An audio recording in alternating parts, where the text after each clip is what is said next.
If I don't do nothing else, I'm gonna talk to the law. Let's talk about it. But before I begin, for those who may not know me, I'm a Texas trial attorney. Y'all see the law license on the wall, signed by the 9 justices of the Supreme Court. I was minding my business, and I was drinking my water. And somebody said, it's time to have a party. What type of party? A mistrial watch party. Let's go.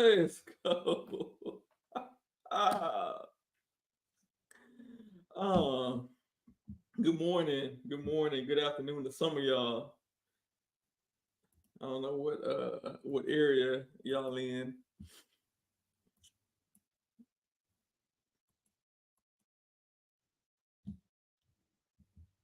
Yeah. Good morning. What's really going on? What's going on? Carol Clemens, I haven't seen you in a long time. Thank you for popping in and checking on me.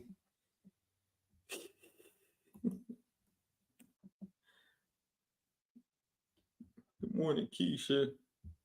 Let's get the party started. Get him, Joe. They said, "Oh, Judge.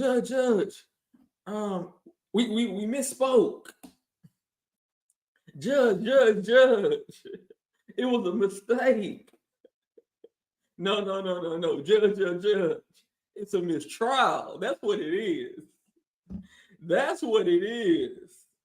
Joe said, where you been hiding at? Oh, y'all. What's going on, Tom? Thank you.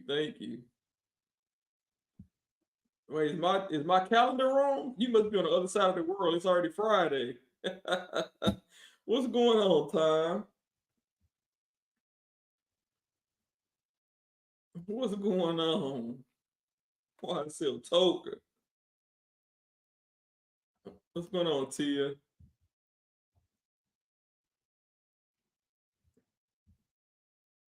Tia, what's going on? What is going on? First, they were supposed to start at 11. Then they were supposed to start at 12. So I don't know. Somebody said court's going to pick up like nothing happened.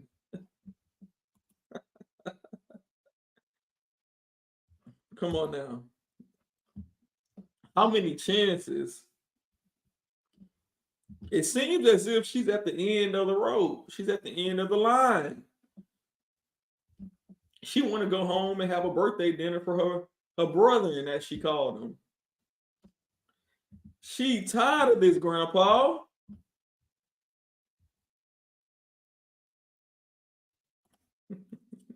Delicates alive. Good morning, y'all. Y'all, since we have some time, I wanted to take us back to when the indictment was first announced. Y'all remember the prosecutors, the sheriff, the police chief, they all came out strong. They came out strong in the press conference. Oh, we're gonna do this, we're gonna do that, we're gonna get them off the streets. We want the maximum time. And now, all of a sudden, they in the back room copping pleas. The prosecutors are calling the defense attorneys in and saying, hey, what can we do? Can we work this out? Y'all, you should have been did this. But now that you realize you have no case, you have pressure coming from the inside and the outside. Now, all of a sudden, it's time for a plea deal. But my question is, if they so dangerous, you wanted to get them off the street, why didn't you already give so many probation? So many are already on probation. But your plan was to get them off the street. That's for maximum. And now you're in the back. I remember when, what's her name? Love did the opening statement. She was quoting Jeffrey Williams' lyrics. And she was like, yeah, we're going to take this to mother and trial. She was quoting his lyrics, but she was really saying that to him. Like, you want to take the trial? We going to take this to trial. You could just tell the way she was reading it.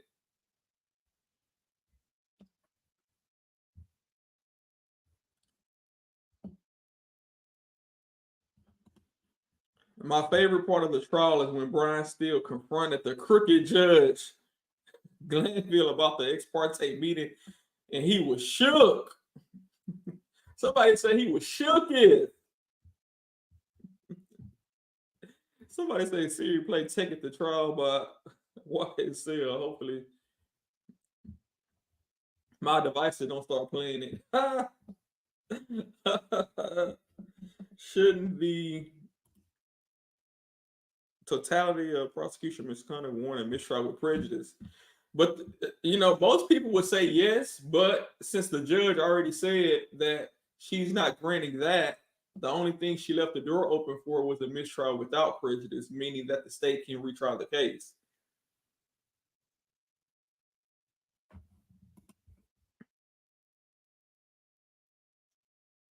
Wait a minute, somebody have the footage? Wait a minute, Blue Skies, where's that footage at? They say Love was cussing up a storm in that courthouse. I haven't seen any footage of that. And there's so many moving parts going on right now. Everybody, online.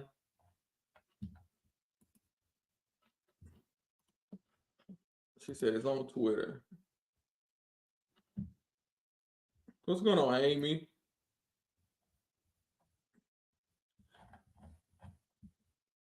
Thank you to Amy for being a member, and all my other members in the chat. I see y'all. Thank y'all so much for supporting the stream.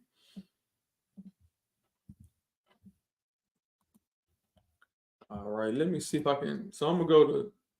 People say it's on Twitter. So I guess I gotta search all of Twitter and see if we can find it. Oh man. But thank you for letting me know that. I'm gonna see if I can, pull it up or what's going on, Tasha? Right, where can I see it? If anybody has it and want to share it with the classroom, let me know, and I'll post it here so we all can see it together. But I will keep looking for it. I don't even know what to search for.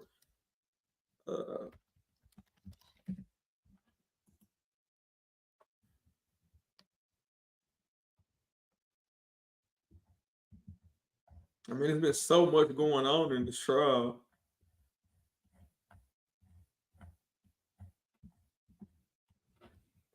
Yeah, if y'all find it, let me know. But I haven't seen anything. I don't see.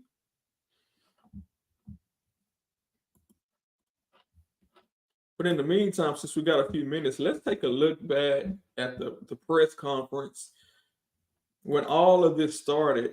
Oh, and for those who, let me see this. So we're still waiting. They say it's starting soon. So as soon as I see movement, I'll pull this link back up. But right now we can go to and see what else is going on.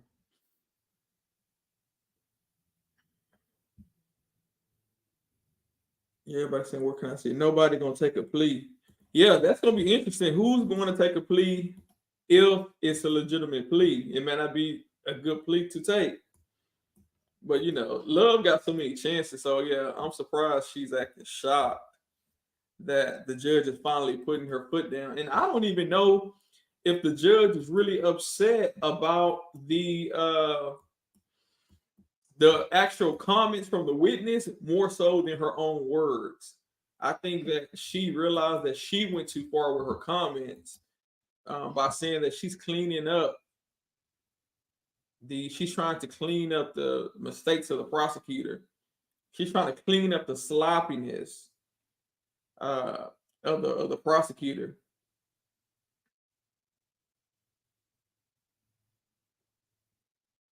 Oh, thank you so much, Blue Sky. That's really kind of you. Love is within X feed. Scroll down. Okay, so let me go here and type love is within X. Oh, did I say that right? Let me go back. Love X is within. Okay. Love X is within. Love X is within. Okay, I'm not getting no hits.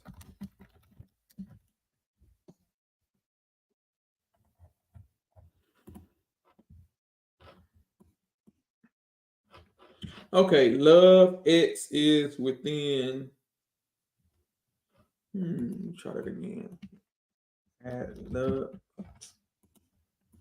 All right, y'all, give me a second. Add.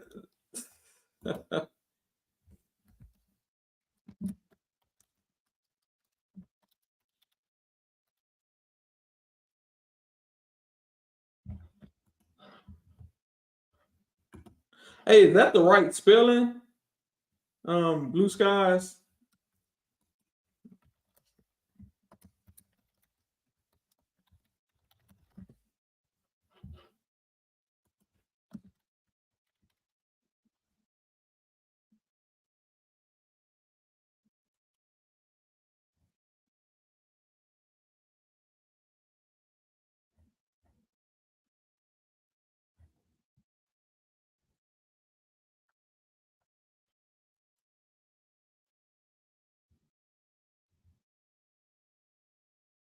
Yeah, that's not a username. Oh, okay. Oh, okay. We missed the letter in there. Okay. Oh, okay. We got the T, extra T. Got you. Thank you. I'll go see. I was like, wait a minute. It's not showing anybody with that. All right, y'all. Let me see if I can find it.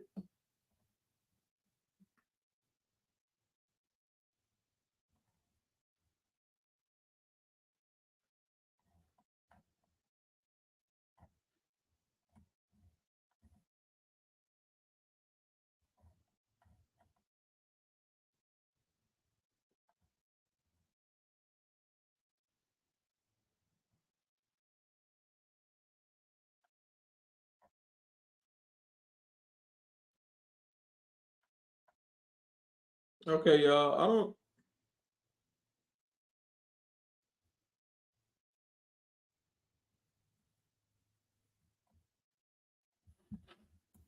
So is it just a picture? Is it just a picture or is it a video? Let me go back up.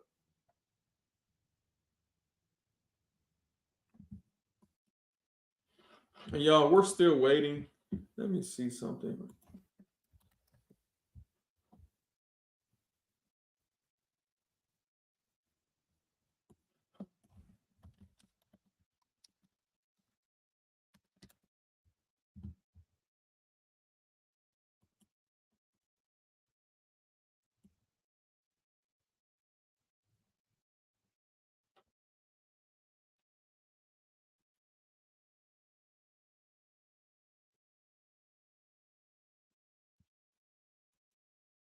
Oh, okay. I see what you mean. All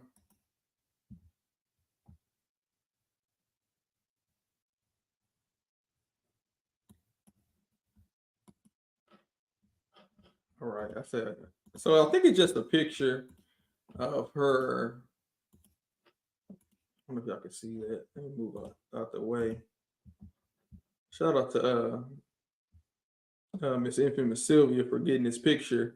So Love has her hand in her face, maybe after she realized. Okay, thank you, Blue Skies. After she realized it's doomed. It's doomed. Let's play some of the press conferences we have time, just to take us back to where we started from. Let's see if it lets me do this.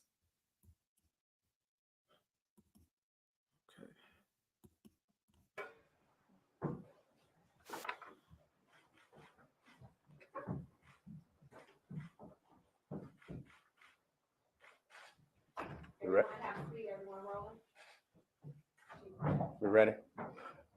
First of all, I want to say good afternoon to you all. Thank you all for coming out. Want to acknowledge the DA and Fulton County Sheriff. We're here today to speak on the arrest of Jeffrey Williams that in collaboration with Fulton County DA's office and the Fulton County Sheriff on yesterday. This collaboration is representative of the partnership of the Atlanta Police Department and the DA's office on our aggressiveness and going after gang members. The mayor, as well as the DA, gave a interview on last week expressing their concerns about what we were seeing in our city and how we would go after any offender. And at the direction of the DA taking the lead on us yesterday, making sure that we were able to get one of our top offenders off of the street. In partnership with them, utilizing our tactical teams, we were able to go out to the individual's location and arrest him without any significant consequences to him or any other parties at the house. And so with that, I'll turn it over to the DA. Thank you, Chief Bryant. Today, I'm joined by the Atlanta Police Chief, Chief Rodney Bryant, as well as my sheriff and our sheriff, Sheriff Patrick Labatt. We are here today about a grand jury indictment that was returned that included not just Jeffrey Williams, which is of some notoriety and media attention, but about 28 defendants that operated within our community between the time period of 2012 and 2022. It is our allegation that they operated as a criminal street gang and commenced to do havoc in our community. That havoc includes crimes of violence, crimes of thefts, crimes involving drugs. I've made no secret about it, nor any apology that as the district attorney of Fulton County, my number one focus is targeting gangs. And there's a reason for that. They are committing conservatively 75 to 80% of all of the violent crime that we are seeing within our community. And so they have to be rooted out of our community. I said just okay, so since they've been in jail the past 2-3 years, crime should be down that amount of percentage, 70 to 80%. We know that's not the case. She hyped it up. But let's keep going. And I do have another feed pulled up, and I will move the camera once I see movement in the courtroom. I'll switch it back over. But right now, we don't have no movement in the courtroom. A week or two ago, it does not matter what your notoriety is, what your fame is. If you come to Fulton County, Georgia, and you commit crimes, and certainly if those crimes are in furtherance of a street gang, that you are going to become a target and a focus of this district attorney's office, and we are going to prosecute you to the fullest extent of the law. I agree with Chief Bryant. What you see yesterday and what you will see in the upcoming months and years is the result of a lot of hard work by both the Atlanta Police Department and this office. We are proud to bring forth this indictment and hopefully to bring justice to a lot of the community who was victimized through the course you see in this indictment. But more importantly, the most important thing that we are here to do is to keep this community safe. And we believe removing these 28 defendants will keep Fulton County safer. Yes, sir. The indictment's got Young Thug and a bunch of other rappers. There was one name I was actually expecting to see there that I didn't, and that's Jack Harlow. Can you speak to that? What I'll tell you is that as large as this indictment is, I told my team that let's not be sexy, now let's not overreach. Let's be conservative in our approach, which is always the approach that I take. And in taking that. Wait a minute, y'all. She said she said, let's not be sexy, let's not overreach, let's be conservative. But this indictment, 28 people, and we see it's only 6 people on trial, and this trial has gone on forever. And she's talking about she was conservative. I don't think that's the case. Let's go back. I told my team that let's not be sexy, now let's not overreach. Let's be conservative in our approach, which is always the approach that I take. And in taking that approach, 28 defendants were indicted, and they were indicted for the crimes that I believe were appropriate for this RICO indictment. And so I won't speak to any person that is not named. In terms of serious significant charges, I would imagine you're going to see some pretty serious sentencing here. I know it's early, but can you talk a little bit about the type of sentences they might be facing? Well, we'll ask on the different charges for the maximum penalties, and there's obviously. Y'all heard what she said. They're going to ask for the maximum penalties, but now we're in here talking about probation for the people that got it. And I'm not saying that, they didn't deserve probation, but I'm just saying it's way different night and day from back then up until now. Pretty serious sentencing here. I know it's early, but can you talk a little bit about the type of sentences they might be facing? We'll ask on the different charges for the maximum penalties, and there's obviously many people that are looking at life under this indictment. You're absolutely right. These are serious times. They're serious allegations, and it is my opinion that violence in our community deserves maximum penalties. Y'all heard what she said, but they are in her office right now. She's trying to work out plea deals. I think I do see some type of movement, but I don't know what that was. It's like somebody put the camera up to the ceiling. Let's see. That was weird. So the camera just went up. I'm gonna go back a few seconds. The camera was right there, and then it just moved up.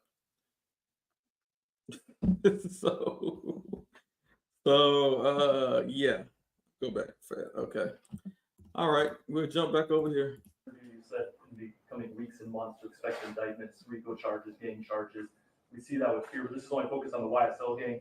At that time, you used plural indictments. Should we expect more indictments against singular gangs in the coming weeks and months? Is that what you were meaning with that? Well, Yeah, and if you're already aware, we dropped an indictment not that long ago against YFN.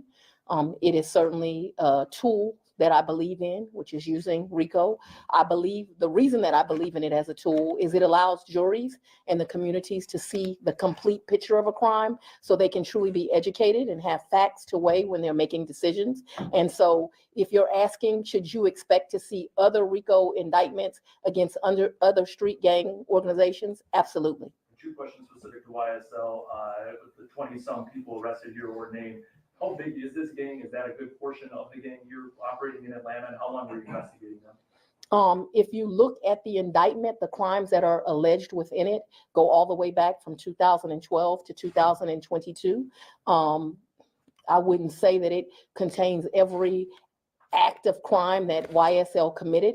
It is a significant gang that operates here in Atlanta, Georgia, and not every member became a defendant within this indictment, but certainly a significant amount did, and certainly some of the leadership, which is what's most important. We're not gonna just target the children that are running out at the direction of leaders and not target leaders. Madam DA, how much? Go ahead, Michael. Sure. Okay. How much did social media, music play a role in bringing this indictment? Social media is a wonderful tool for prosecutors in every indictment we bring nowadays. And let's talk about, obviously, YSL. They're the territories that Cleveland Avenue, it's no secret. We've seen a ton of violence, innocent bystanders get hit. So you guys believe that by getting them off the streets, that people in that neighborhood who are living in fear can actually have some peace now? I believe that people in that neighborhood and at every corner of Fulton County deserve to be safe, even if it is financially lower, socially, economically. I don't think that part of the community should be left behind. Me and the mayor and the police chief have talked about the fact that Cleveland in our community is referred to as Bleveland, that it is somewhere where just violence occurs, where they're marking up territory, it's blood territory.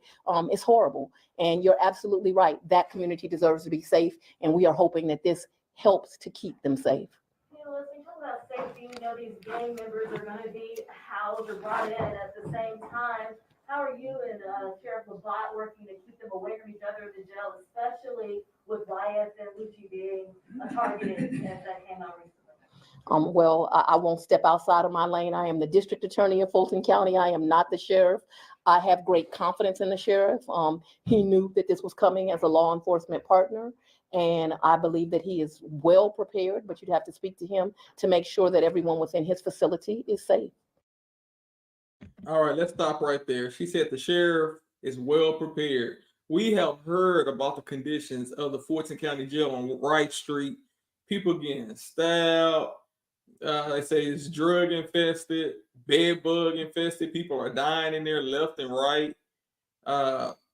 You have employees going to jail every other week for being in cahoots allegedly with the people in custody. So his jail is definitely not safe, and they are under federal investigation right now about the conditions of the jail. So all this is just a bunch of hot air. He knew that this was coming as a law enforcement partner, and I believe that he is well prepared, but you'd have to speak to him to make sure that everyone within his facility is safe. This indictment names a few, it's not just social media posts, but songs that have been released by Young Thug and others, where it goes through the lyrics, evidence supporting the RICO conspiracy. And I'd like you to speak to the First Amendment issues that obviously raises. This issue's been ruled on by the courts. I knew that that question was coming. I believe in the First Amendment. It's one of our most precious rights. However, the First Amendment does not protect people from prosecutors using it as evidence if it is such. In this case, we put it as overt and predicate acts within the RICO count because we believe that's exactly what it is. Let's allow Sheriff Levant to answer. I have one more from Ms. Willis. What's the last time you prosecuted a RICO case? Was that a PS case? This office? No, since I've been here as the district attorney, I think we've indicted probably 4 or 5 RICOs at this point. So it's a tool I use. First of all, good afternoon. I believe both Madam DA and Chief Bryant are really raising the level of consciousness in what we're doing within Fulton County. And certainly they deserve our appreciation. With respect to the specific question as to safety and so many people being brought in, we are housing them accordingly to include other facilities. So I encourage everyone to really download the Sheriff's app if you want to know specifically where individuals are, and you'll be accommodated accordingly. Sheriff Levant. But like I said, during the indictment, there was an element of it where they were talking about Octavia's career communicating with an inmate, where the inmate had a cell phone that was contraband. But it was clear from the indictment that you had been, or that all of you had been monitoring that conversation. But it leads me to ask a question you're probably not going to answer. Was that cell phone deliberately given to an inmate so that those conversations could be monitored? So I did have an opportunity to read your editorial that you posted in the Buckhead blog or whatever it was from that perspective. And so you're right, I'm not going to answer that. So, appreciate it. We'll leave that to Madam DA. Can you tell us of the 28 who were indicted, how many have been arrested, how many are large, how many are already in custody? And I do not have that exact number. I can tell you approximately 10 were already in custody. I believe as of last night, we had arrested at least 3 as of last night. I expect to see more arrests today and in the upcoming weeks, but I'm realistic. It's probably going to take the next 2 weeks to get everyone in custody. There's been some discrepancies about where Gunn is. Maybe this is better for the sheriff. Where he's being, is he in custody?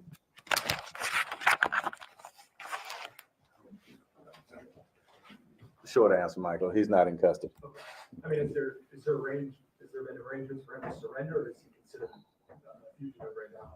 Well, we're making arrangements as much as he had representatives call me last night directly. So we'll muddle through that piece and let you know. And again, download the Sheriff's app. Make sure. Sheriff, one more question. Yes, sir. Have you had to take any special precautionary measures at the jail in light of high profile? I mean, you mentioned people getting housed differently, but just safety for your corrections officers. I mean, what kind of, are you able to reveal some of the things you've had to do in light of? And that's a great question, and I appreciate you taking the time to come visit us a couple of weeks ago. To that extent, based on some of the things that we found, we've already begun new procedures. And so the opportunity for us to maintain safety is paramount. Thank you. Follow up on Michael's question with the indictment and names being out there now. Are any of the individuals considered fugitives? Is there a worry that some of them are on the run now? Do they know that they're indicted? In this business, I'm certain that there will be some people that won't volunteer to come into custody. There is no concern that somebody will escape being arrested. One last question, I'm sorry.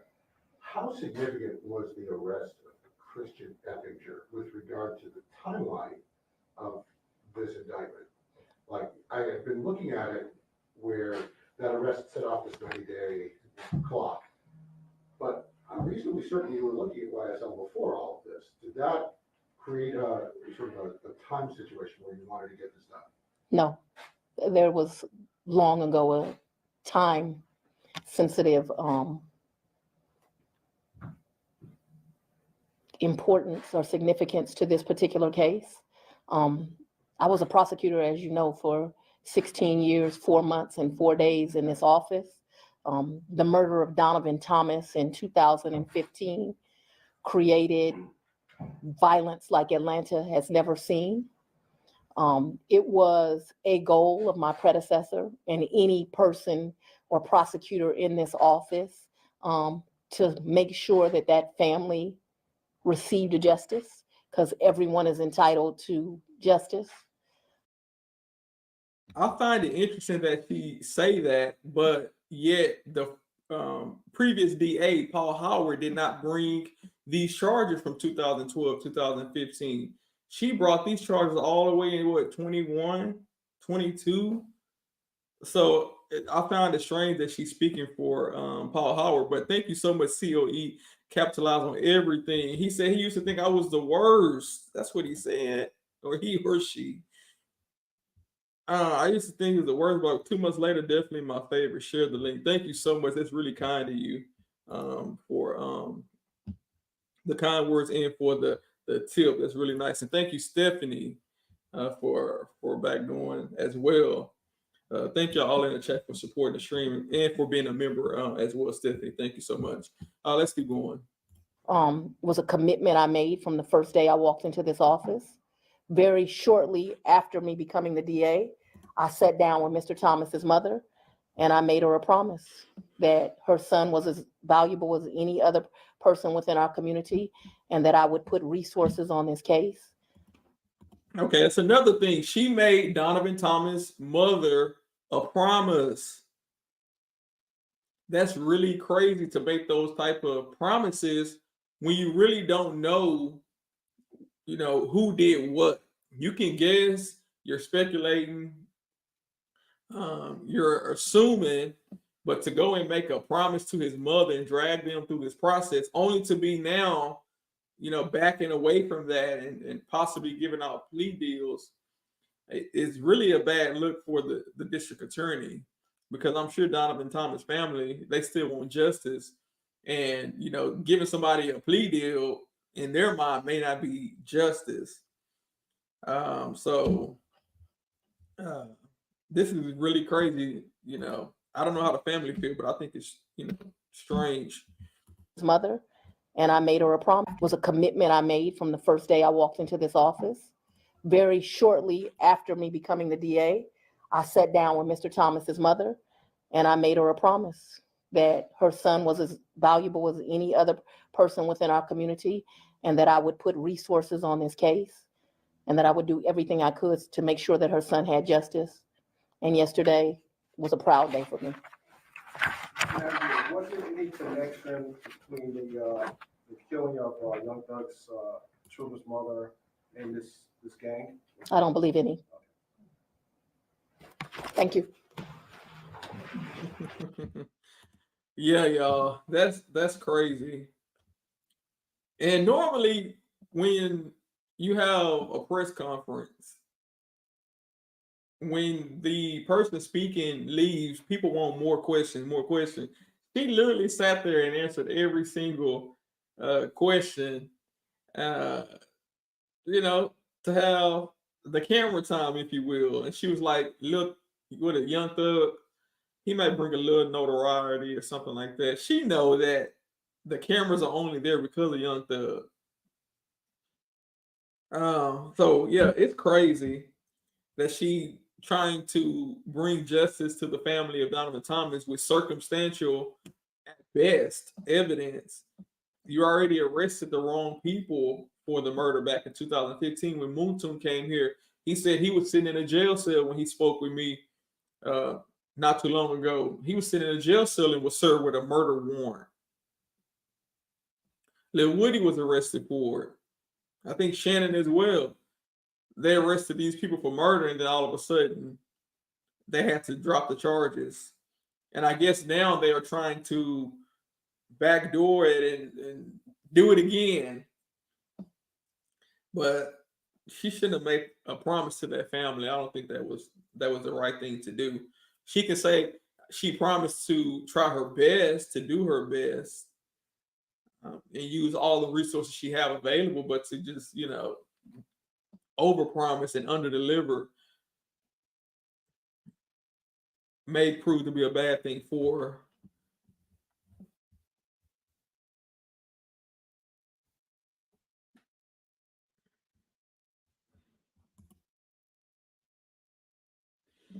And I'm sure the commissioners, she better not even think about trying to ask for more money to restart this case all over again.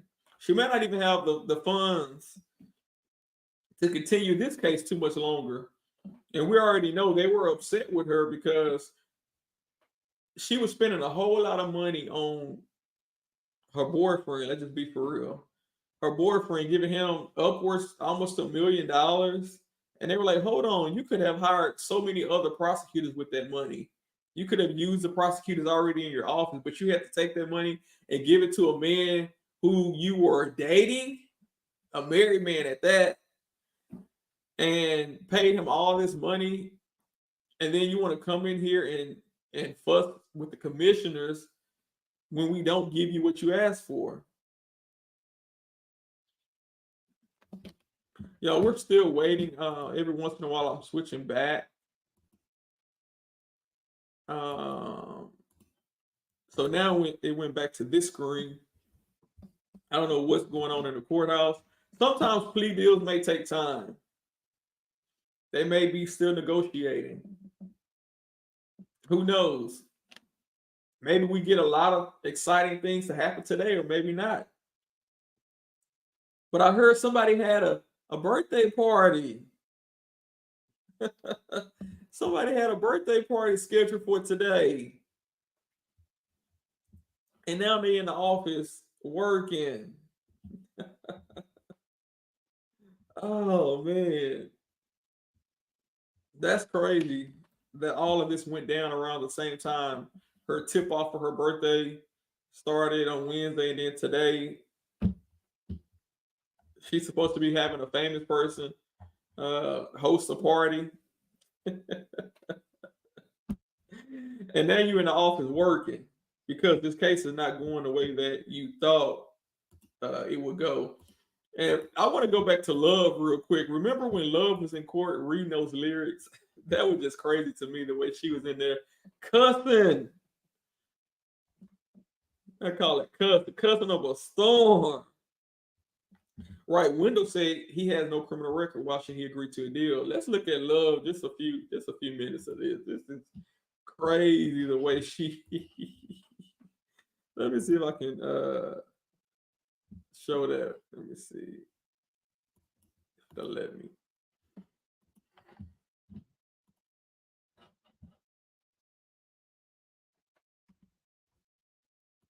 All right, let's see.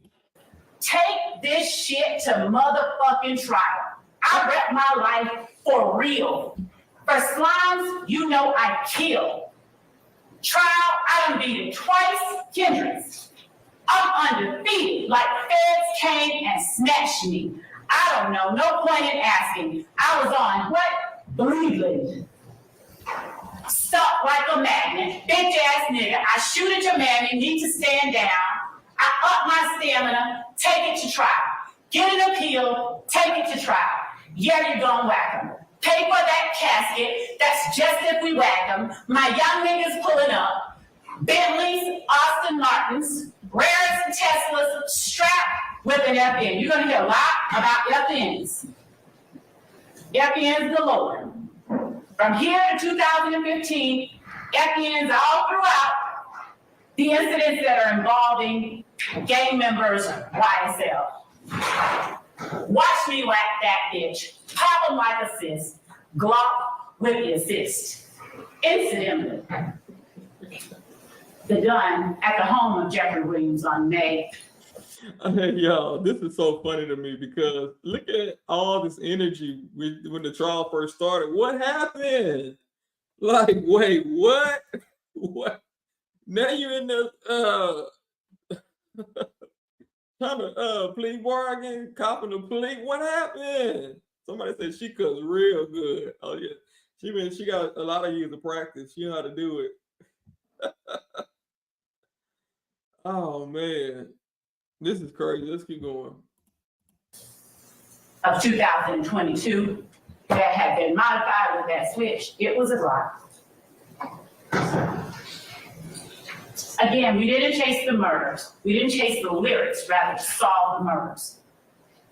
We chased the murders, as the evidence will show, and in the process, we just found the lyrics. Jeffrey Williams' words and actions further reflect his agreement to participate in this organization through this criminal activity. He tells you, we committing them crimes. Hop out and shoot. Roll one up for the gang. He's not using gang colloquially. The evidence will show he's telling you they are a gang.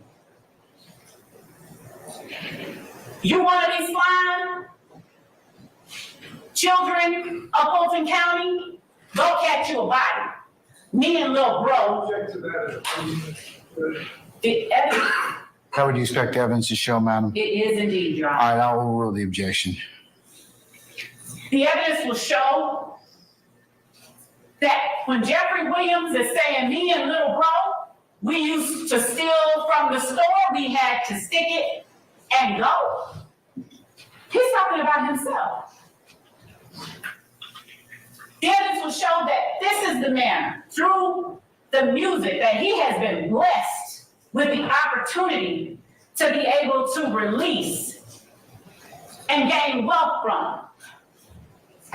Through that music, through that blessing, the evidence will show that Jeffrey Williams led the group of people that wreaked utter havoc on Fulton County. Jeffrey Williams' words and actions, as the evidence will show to the members of his gang, you'll hear in a conversation he has with them, y'all ain't beat him up or shot him yet, y'all he's getting soft. The evidence will show that there's no place or need for that kind of eating or statement when all you're doing is making music. And to clarify and put a very clear and fine point on it, the evidence will show that no one is attempting to take away from Mr. Williams the fact that he has had a lucrative rap career.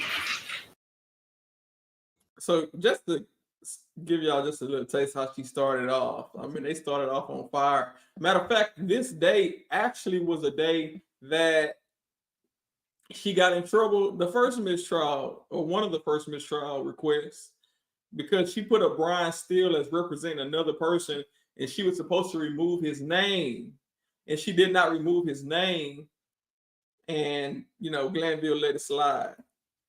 She said she would do it, she didn't do it. Right. So I said, yeah, shoot, the evidence was gonna show this, and the evidence gonna show that. And the judge said, that's what you expect the evidence to show. And here we are all this time later, we still waiting. Where the evidence at?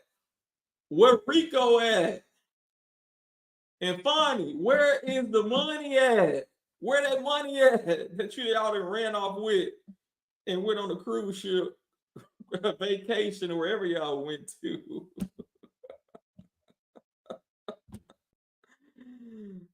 Oh man. Yeah, and then she quoted the Jungle Book, and oh man, she was all over the place. But we still don't have the evidence. So y'all let me see. The stream is still up, just for people wondering. The stream is still up. So we're trying to figure out what's going on. Maybe they're still negotiating, maybe not.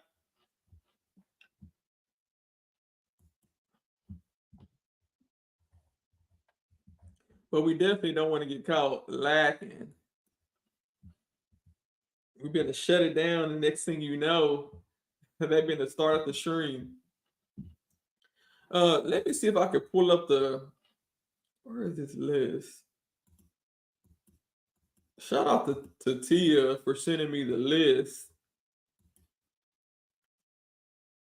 Where is it at? Okay, so I'll go. She sent me a list that someone compiled together. And I'm gonna see if I can pull it up for y'all. It's about all the mistrials that were requested since the beginning. All right. Let's see if I can make it.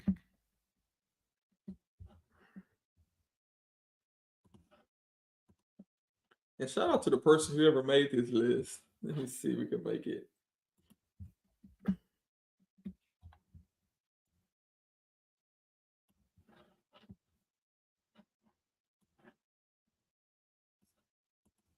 All right. So it appears they labeled it a mistrial tracker. The very first one was in February. The attorney was Bernard. Discovery was leaked to the media, and Judge Glanville denied it. And they were going to revisit it. The link is still up, so they haven't shut down the court link yet.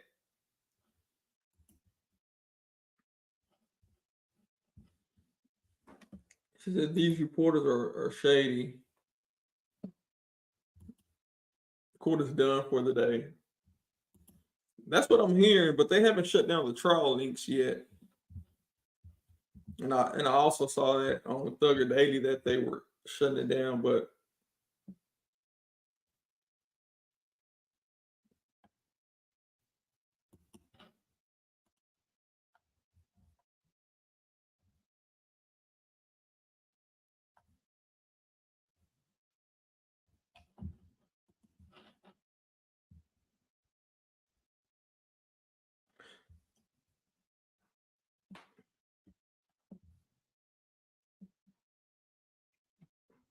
yeah, I don't know, Keys. The trial is over. I haven't heard that. I haven't seen that reported. Do you know where that came out from, Keys? Yeah, I didn't see that they said that the trial was over. I didn't see that anywhere.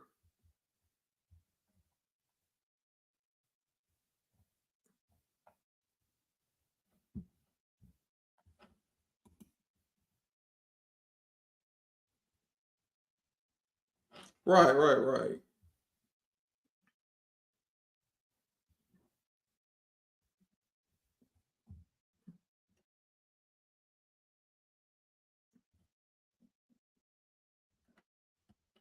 All right, y'all. So we're looking at the list, and we just can see November 27th, Miss Love opening was bad or something. That's when she mentioned Brian Steele's name. Jurors' faces were shown. The prosecutors were upset about this one. I wonder if I can click these links. Let me see if I can click the actual links.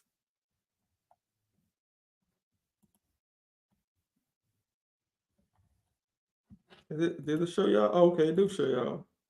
Let's see if we can click. Because of that attention, you draw attention that may not necessarily need to. If somebody reacts because of that attention, then I'll go ahead and deal with the other issues at that point. But Your Honor, this time we don't know. It's very possible that any of these jurors could have had contact from family members who saw that post, from anyone who may have texted them, inadvertently texted them about this image, and that may impair on their ability to be fair. I'm just not going to weird them out. And that's the last I'll say about it at this point in time. Okay? Thank you, Your Honor. So yeah, we remember when they showed the faces of the jury. They can show them people's faces so many times. It almost seems as if it wasn't an accident.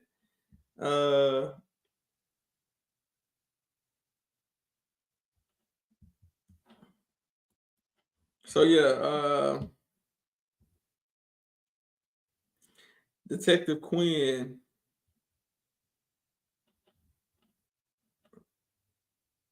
Let's see, Detective Quinn. What did he do? Your Honor, I tried to preempt it at the bench. It's exactly what I asked. And I'll wait for Ms. Weaver if the court needs it for the exact quote. But Detective Quinn just said, upon questioning the district attorney, why is it important to develop a rapport with a witness? And the answer was something to the effect of, to get truthful information. No witness can talk about veracity or truthfulness or believability of anybody. That's what I tried to say at the bench. That's the entirety of this testimony so far. I'm moving for a mistrial on Mr. Williams because this gentleman interviewed a big witness in this event, the only witness that puts Mr. Williams involved in this event. And now it's important to get truthful information. I don't know how you wipe that out. You're going to tell the jurors, ignore that last comment? That's what you're going to say? And I warned it. And I was at the bench and you did not want to hear from me more than you did. You told me to step back, but Your Honor, I've been doing this too. I anticipated it wasn't that hard to do. I'm moving for a mistrial and I did it at the proper moment. All right, Ms. Hilton?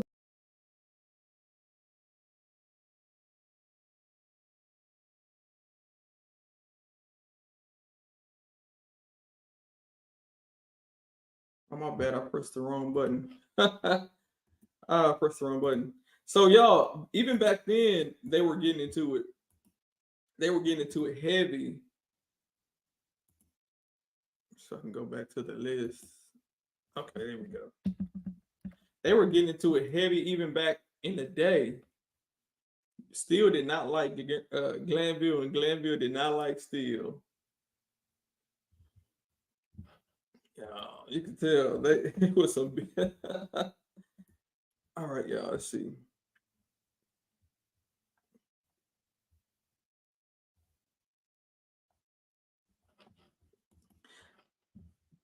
Yeah, we're just going through some of this. We're just trying to see if the court system will come on, or if they say it's done, it's done. I know they are saying that Tia. It was said that the judge was meeting with attorneys and they were told court done for the day. Not sure if court will be tomorrow or even next week.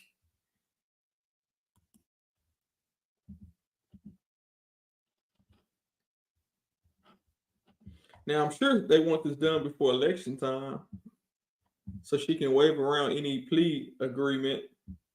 Let me see if I can find that person, Kath. Let me see, Kath. Let me see if I can find Kath. What is it, Kath who? Russon? Kath.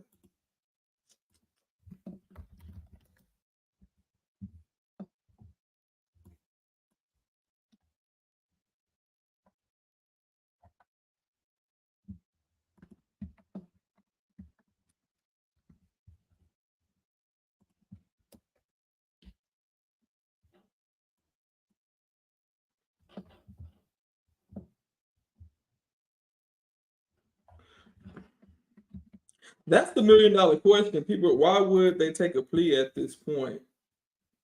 And that's what, most people disagree about. Actually, let me do this. We know some of the other people have criminal records, but since Young Thug virtually has none,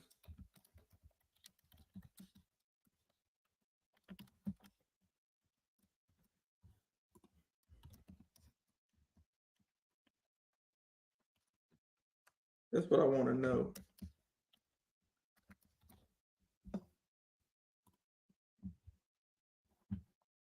That's what I want to know, chat. Should Young Thug, having no criminal convictions, he has maintained that YSL is not a gang, should he now say, you know what, I'm going to accept a plea? That's what I want to know. Now that's interesting. And let's see if we can, while we looking at this, prosecutorial misconduct. It's a lot of stuff on here. Whitaker can't catch up.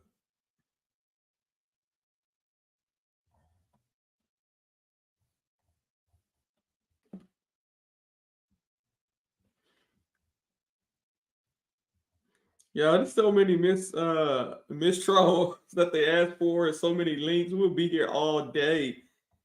And they already got the list ready for more because they know more will be coming if the trial continues. Well, we would literally be here all day if I go through every single one of these links. But thank you so much, Tia, for sending it. I will take a look at some of them and pull out the ones that stand out. Yeah, I agree, Tia. This should have been a mistrial with prejudice. The judge showed her bias when she told Hilton she's trying to fix her mess. Yeah. And that, really rubbed a lot of attorneys and people in the legal profession the wrong way. Because as an umpire, a referee, an official, you're just making sure the game is fair. But if someone commits a foul or they get a flag on the other team, you really don't want to be the person saying, hey, don't worry about it. I'm going to clean up your mess. I'm going to take off the referee whistle and I'm going to put on a jersey and coach the other team. Not only am I coach the other team, I'm going to actually get in the game as a player and play for the other team. Okay, that's when you really cross the line. So if these plea deals don't go through or it doesn't work out, I'm curious to see who will be their attorney to say, Judge, I know you tried your best, Whitaker, Paige, but it's time for you to step down. It's time for you to step aside and let another judge who's not so quick to fix the state's sloppiness come in and referee the rest of the game. Yeah, balls and strikes.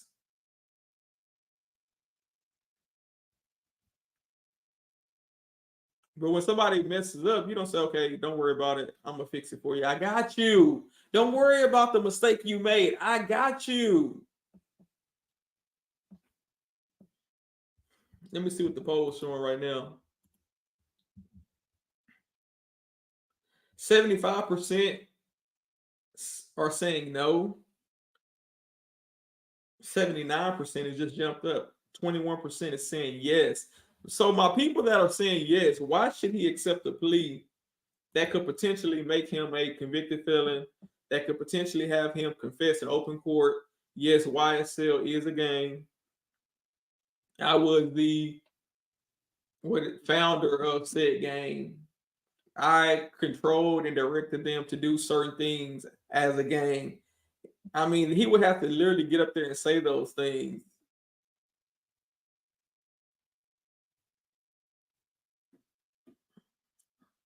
Not to mention the implications that can come after this. We know that the feds haven't touched this case, but once people enter plea deals, who knows? It's too much at stake. Too much at stake. Tia said it's political. She's helping her girl Bonnie by offering a mistrial, but giving the state another chance to get it right.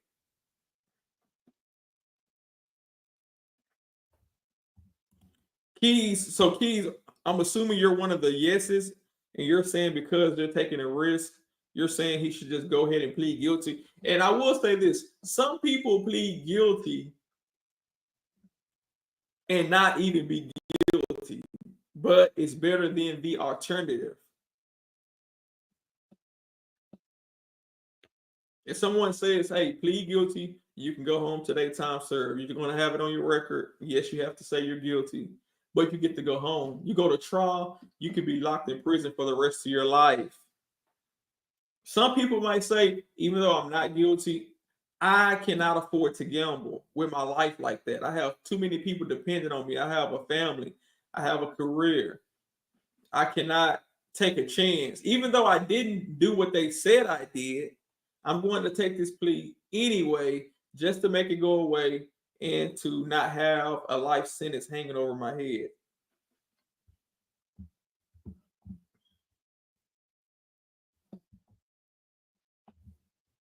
So I'm assuming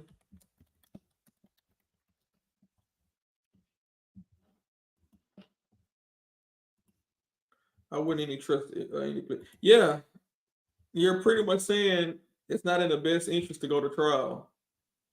It's almost similar to like a no contest plea. You're saying it's basically you can't risk it, and the state may have enough evidence to prove you guilty. But you can't go to certain countries with a felony. But you know, the federal government is a separate sovereign from the state government, so it would not be double jeopardy for the feds to bring charges.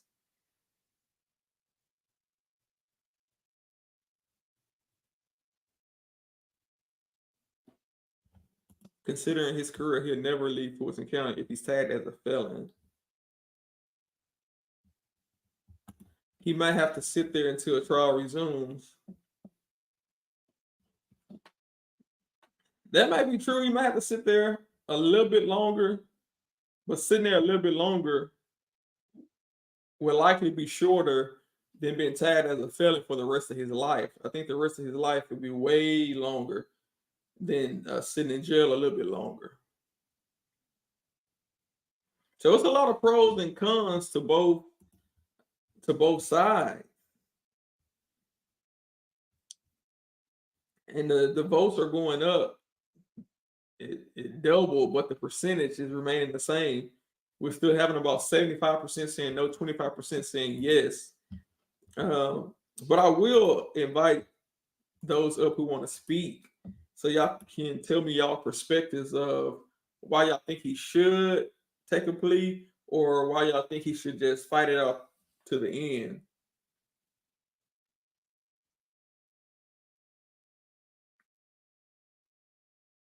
Right, but it'll still have the same,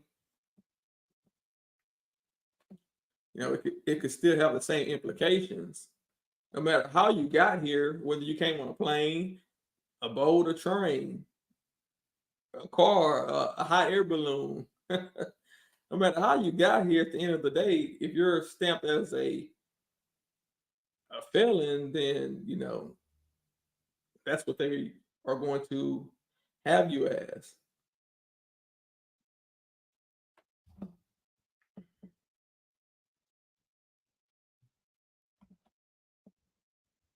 Somebody said they wouldn't trust the state with Jack. And we all know Jack is Glanville's dog. Come on here, Pink Adjuster. Hey y'all, the link is still up. The link to the court is still up. So I'm not sure. It's still going live. I mean, they haven't cut it off. So let me do this real quick. I'm gonna drop this. No bill.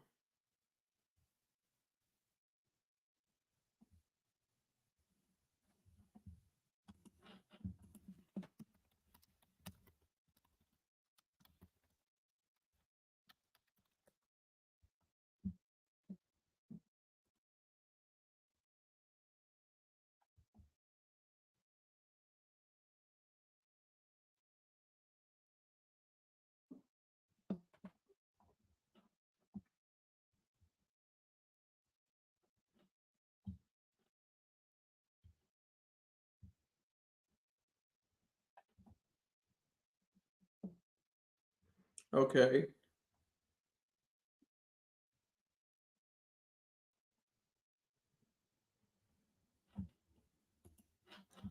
No, can you ask my, okay, Alford plea to a felony simply means you are a felon who didn't admit guilt.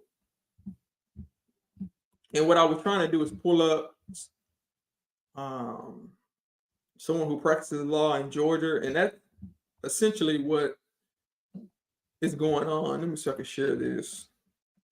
So the short answer is yes.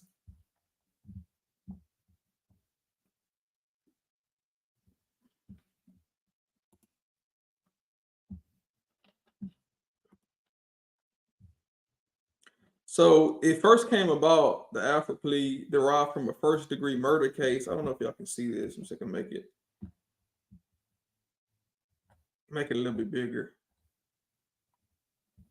Okay, a first-degree murder case in North Carolina. The accused, Henry Alford, argued that he was innocent the whole time, but the investigation did not support his claim of innocence. Therefore, he pled guilty to a reduced charge of second-degree murder while still arguing that he was innocent of the crime.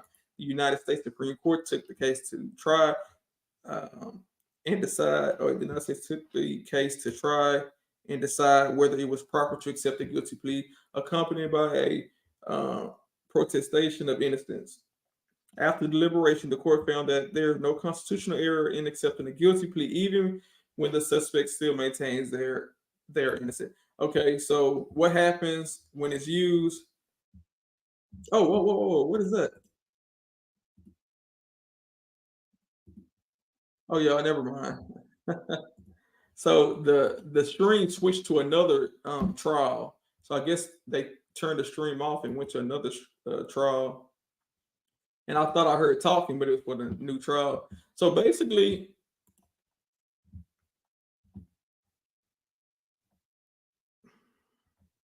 so I guess your question is answered really much right here in a nutshell. Entering to an Alford plea does not affect the sentencing process. The defendant is still convicted as if they had used a normal guilty plea. So at the end of the day, that's what it boils down to, is that sentence right there. You saying you didn't do it, but you still are found guilty. You're still a convicted felon. So that would happen even if Young Thug took that. And we saw what happened to Moon Tomb. He got on probation and they violated him immediately. Stacey say, fight to the end, Young Thug. Don't turn back now. Just give him time served, because their case is weak and all over the place. And that's the issue. You can give him time served, but time served meaning you're pleading guilty. And instead of going to prison, I'm going to give you time served for the 3 years you did. But in pleading guilty, you have to confess you're going to become a felon, and then you have to confess that the things in the indictment are true. And they got to be really careful with that, because you don't want to be confessing to, let's say, murders, for example, you didn't commit, because you might get probation from the courts or a time served from the courts, but those families going to hear you plead guilty to that, and it might be some street retaliation and retribution. So I mean, you got to be really careful of how you move with this, with these plea agreements. Miss Brenda Collins says she heard. Thank you for stopping by.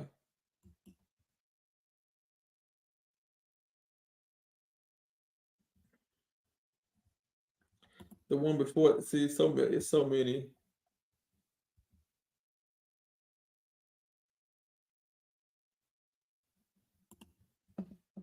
Yeah, that's what we don't know. I mean, that's what we're trying to figure out. It's pros and cons. Instead of sitting in jail waiting for another trial, maybe he want to go home right now. He want to be with his family right now. He don't want to wait until, another trial start all over. He has children. How many children do Young Thug have? That I'm sure he's waiting to get back home to.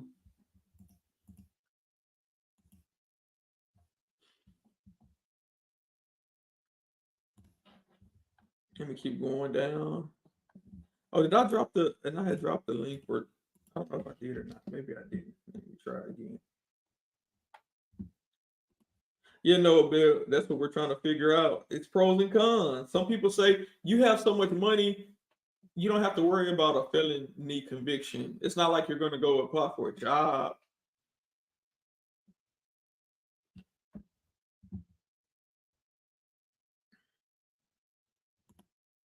Look at Doug Weinstein post. He stated they're using the bench. Give me a second.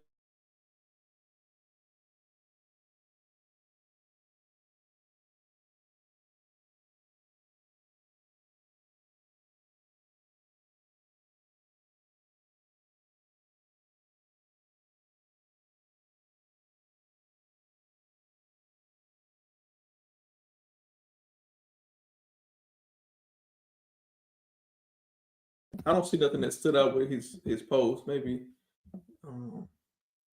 yeah, long probation would not be a good. You know, they would try to slip something in. You can't get nothing past that Brian Steele though, and that Keith Adams.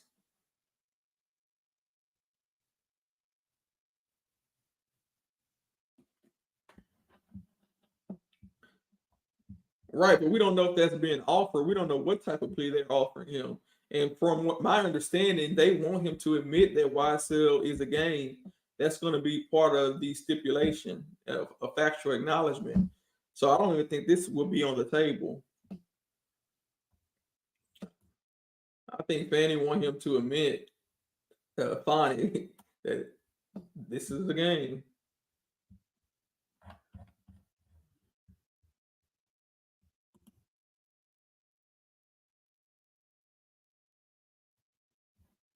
She wants them to wait until after the election. No, that ain't how it works.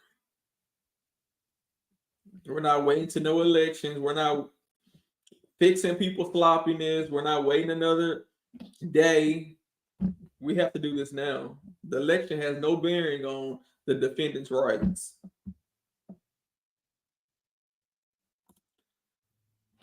Thug is not a criminal, had no criminal history. He would be crazy to take a plea unless it's immunity. Okay. Let me look back at the poll, y'all. The percentage is still the same. That's crazy. But overwhelmingly majority is saying 78% no, 22% yes. And I had dropped the link. I wanted somebody from my yes crowd to come up and say something about it.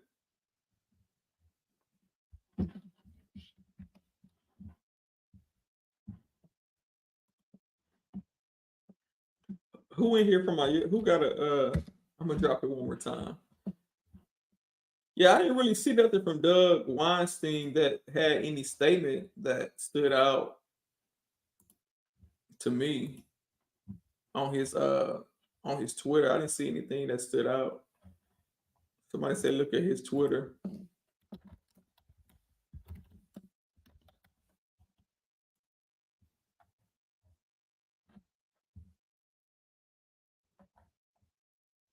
Yeah, I don't see nothing that stands out. And throw it off that Thug would never admit that or take a plea. Yeah, I don't think that'll be in his best interest. That's me personally. New session of court season starts the beginning of November. Oh, okay. So that's good to know. Thank you for the information because we read something that appeared to say if a mistrial happens, then a new trial shall be started within the next court term. And I don't know if he had to start at the beginning of the next court term, but within the next court term. So whatever between November and whenever the term ends, that trial needs to commence.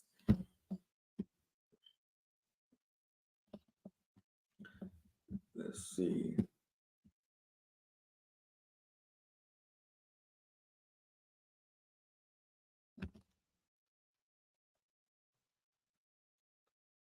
Let me see.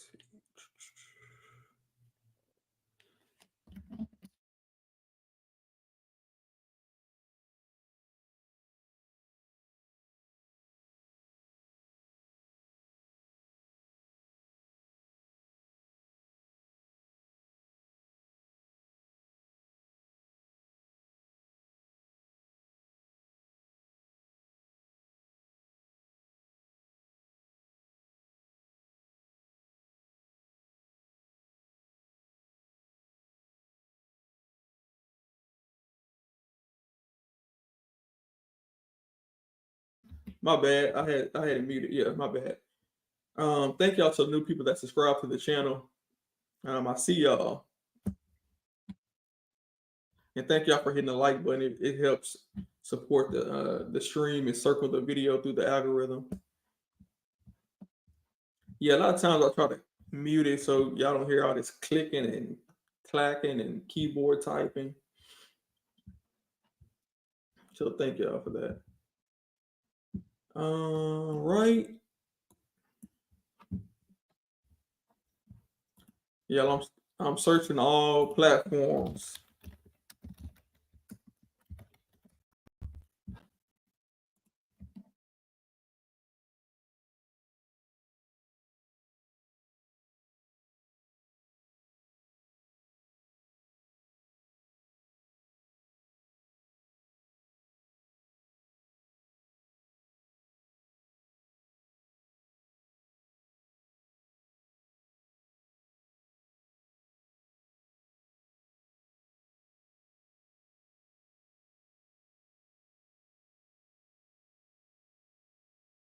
So all the major news networks turned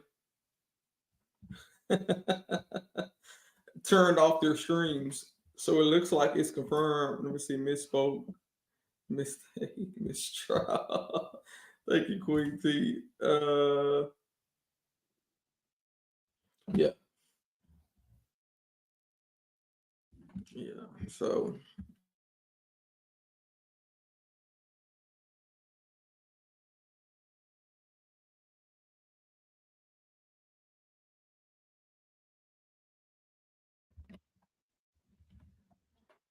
yeah, I'll have to look into that, Noah. I'll have to look into that and read.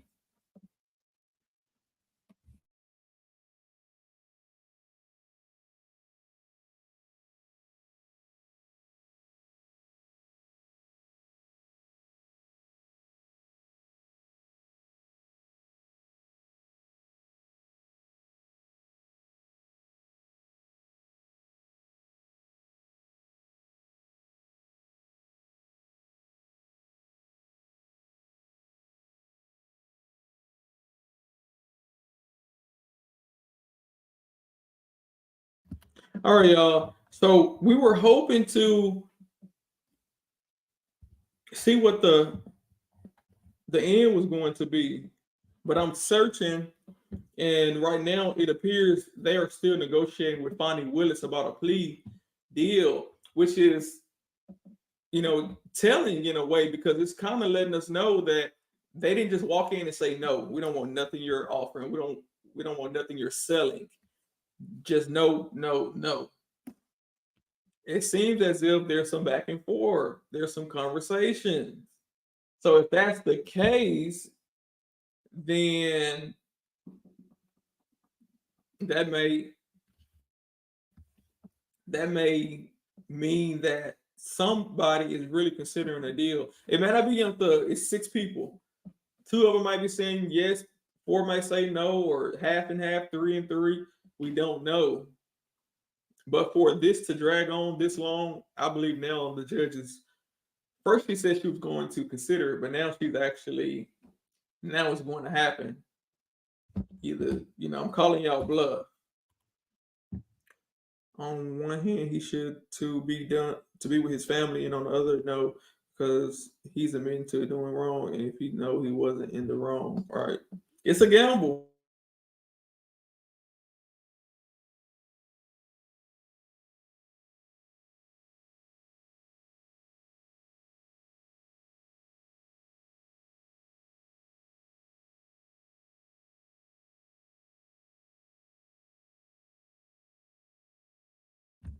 But we got to look at it when we say still keep them in jail.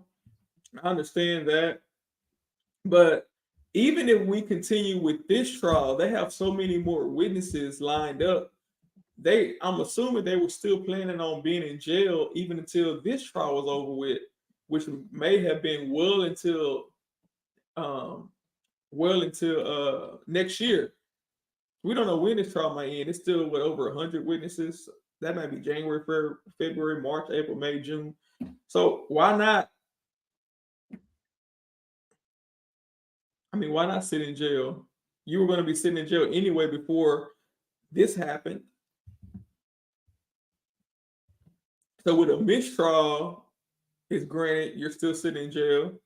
Just wait for your next trial. That's an option. But I don't think that the only leg they have to stand on is take the plea, because if not, we're going to keep sitting in jail. Well, you're going to be sitting in jail anyway, at least for the next several months. So,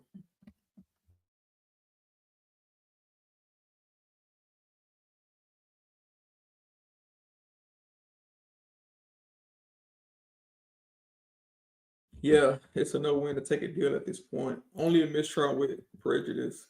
And the thing is, she already said no to that. So the only options they have now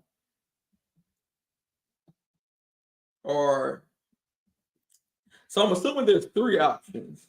You have continue the trial, that's one. If the DA cannot come to an agreement, continue the trial. Number two, a mistrial without prejudice, meaning the state can retry you. And number three, accept a plea deal with the DA's office.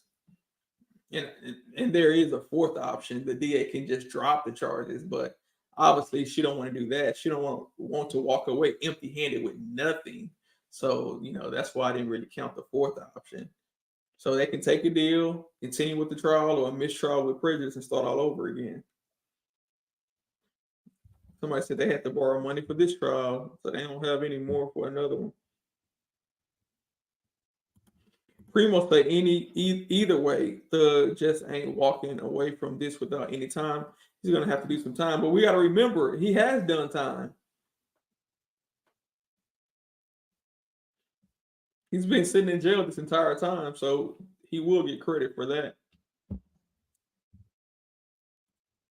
Yes, he said he's already done time. Okay, the judge has been entertaining plea deals since she got this trial. Yes, she has been pushing heavy for plea deals. She told everybody, keep working on plea deal, keep working. And that's strange too. Joe said, why are you here? Thank you, Joe. He said, don't forget to subscribe. Thank you. Get him, Joe.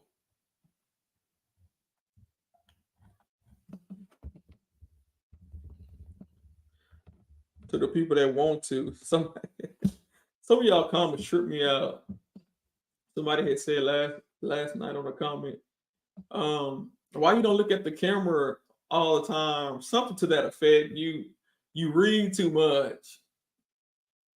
And we can't see what you're reading and stuff like that. I said, man, you can't please everybody, so I don't even try. But that was just wild. Like people say anything. He said, I grade you a 1.75. I was like, a 1.75 out of what? 1.75 out of 2, out of 10, out of 20. Oh man. I need to go back and look. I don't know if the editor left that up or not. But it was just crazy. The state doesn't have money to retry this. She can't even process.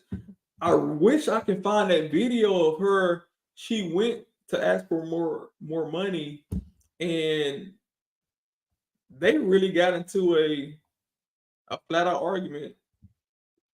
She said yesterday's chat was weird. Yeah, if y'all see anybody that y'all just can't stand, and I don't catch it or I don't, y'all can block them yourself individually, and that way you don't have to worry about seeing them ever again. You can just go in and block that person and be done with it. As long as they're not doing nothing too crazy. I try not to just block anybody for having a different opinion. Yeah, let me see if I can find it since we do have a little time. If not, we can just get out. Oh, thank y'all to the people that just hit the button. I see y'all.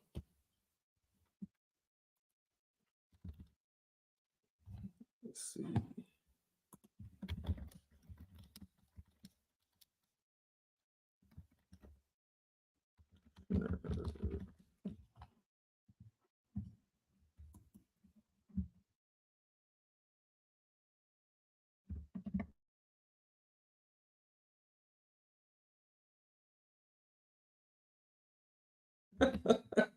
Somebody said that one call was wild. Yeah.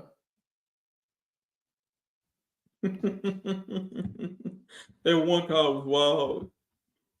Yeah. Somebody said you need therapy. You shouldn't have told me that. She said, it's a lot of y'all in the chat. She getting ready to block. She said, I shouldn't have told her that.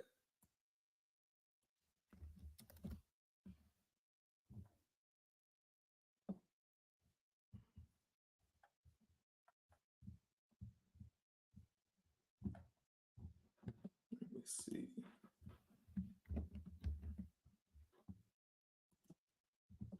Law Malcolm say, take the plea. Law Malcolm, you been wanting these boys to be guilty though. Come on now. Law Malcolm said they've been guilty since day one. That's what he said. Law Malcolm, ain't that's what you said? They've been guilty since day one.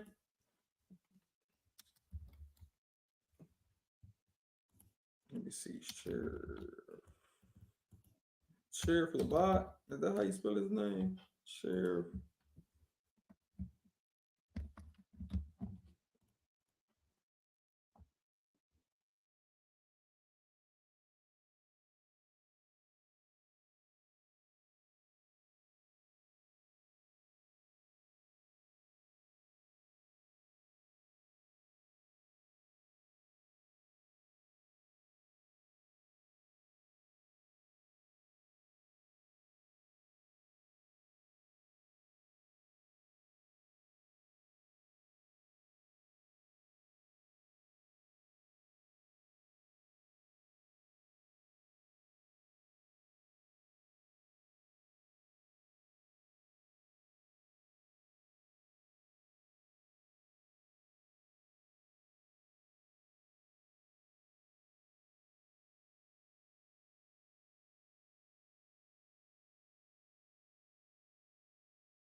I'm gonna play just a little brief clip of Fonnie Willis because she has to get her money from somewhere, and she gets her money from the commissioners. And the people who she get her money from, she went in there with such an attitude that it was like crazy that she was really talking to people that paid her salary like that. Without them, you don't get the funding. Let's watch a little bit of it just real quickly. Let's see if I can share my screen so y'all can see the way she just acted in there. Not only her, but the sheriff. Her sheriff, he went in there talking crazy. Let's see. Share. Give my sincerest thanks to Commissioner Natalie Hall. We attempted to get on this agenda, and without you, that would not be a reality. And I just want to thank you, not just from me personally, but from my team, but more importantly, from the people that each of you were elected to serve. We have a public safety crisis going on. And Commissioner Ellis, it affects your jurisdiction in the same way it does all of your colleagues. I learned something as I met with each of you this week, and that was kind of what makes you tick. What information do you need to make decisions? And so one thing that you said was you wanted specifics. So I made sure that my staff pulled out specifics just for you. And as we go through this, we're going to talk about them. I have watched the entire day, so it has not been hours I've been waiting. It's been an entire day. But I'm like Commissioner Arrington. I got all night to deal with these issues. Do you got all night to deal with these plea deals while you got your birthday party later today? Do you got all night today? That's what we need to know. Hey, keep her in there all night. Tyrese Gibson, you're going to have to wait. Hey, she got work to do. I am sorry that Commissioner Morris left, because I wanted to tell him by example that we are in a crisis. In his very district today, there was a shooting in Buckhead at the Toast of Lenox. Commissioner Hall, you know what I found really interesting today? You all were talking about the Hammond House. That's in your district. I have some murder numbers in here, but they're already wrong. Last night, 2 blocks from the Hammond House, there's yet another murder. So if there's anyone in here confused and thinks I'm here to talk about widgets, I'm here to talk about human life. So why am I here with you today? Well, I promise transparency. That's a lie. And that I would. That's a lie right there. First of all, Ashley Merchant just won a lawsuit because DA Fonnie Willis would not turn over public records. And it was ruled on by the courts, I think the Georgia Supreme Court, that the DA's office are subject to public records requests. Those are not your files. You can't hide the files. You're trying to hide how much money you paid, Nathan Wade and his contract. You got to release all of that. You're not transparent. So now she in there asking for money so she can pay her man, I guess. Let's keep going. Would bring integrity to this office. Let's stop. You know what? I'm not even gonna comment on the integrity of the DA's office. Transparency. And that I would bring integrity to this office. And that I was going to be open and honest with the public when it was working well, Commissioner Hausman, and when it wasn't. And so I'm here today, so they're not backdoor meetings. There's not secret conversations, but the public knows what I'm doing and when those efforts are frustrated. No, we did not know what you were doing. When I took office in January, there was already a problem. Will you give me the next page, please? I bet it was. The next one. The next slide, please.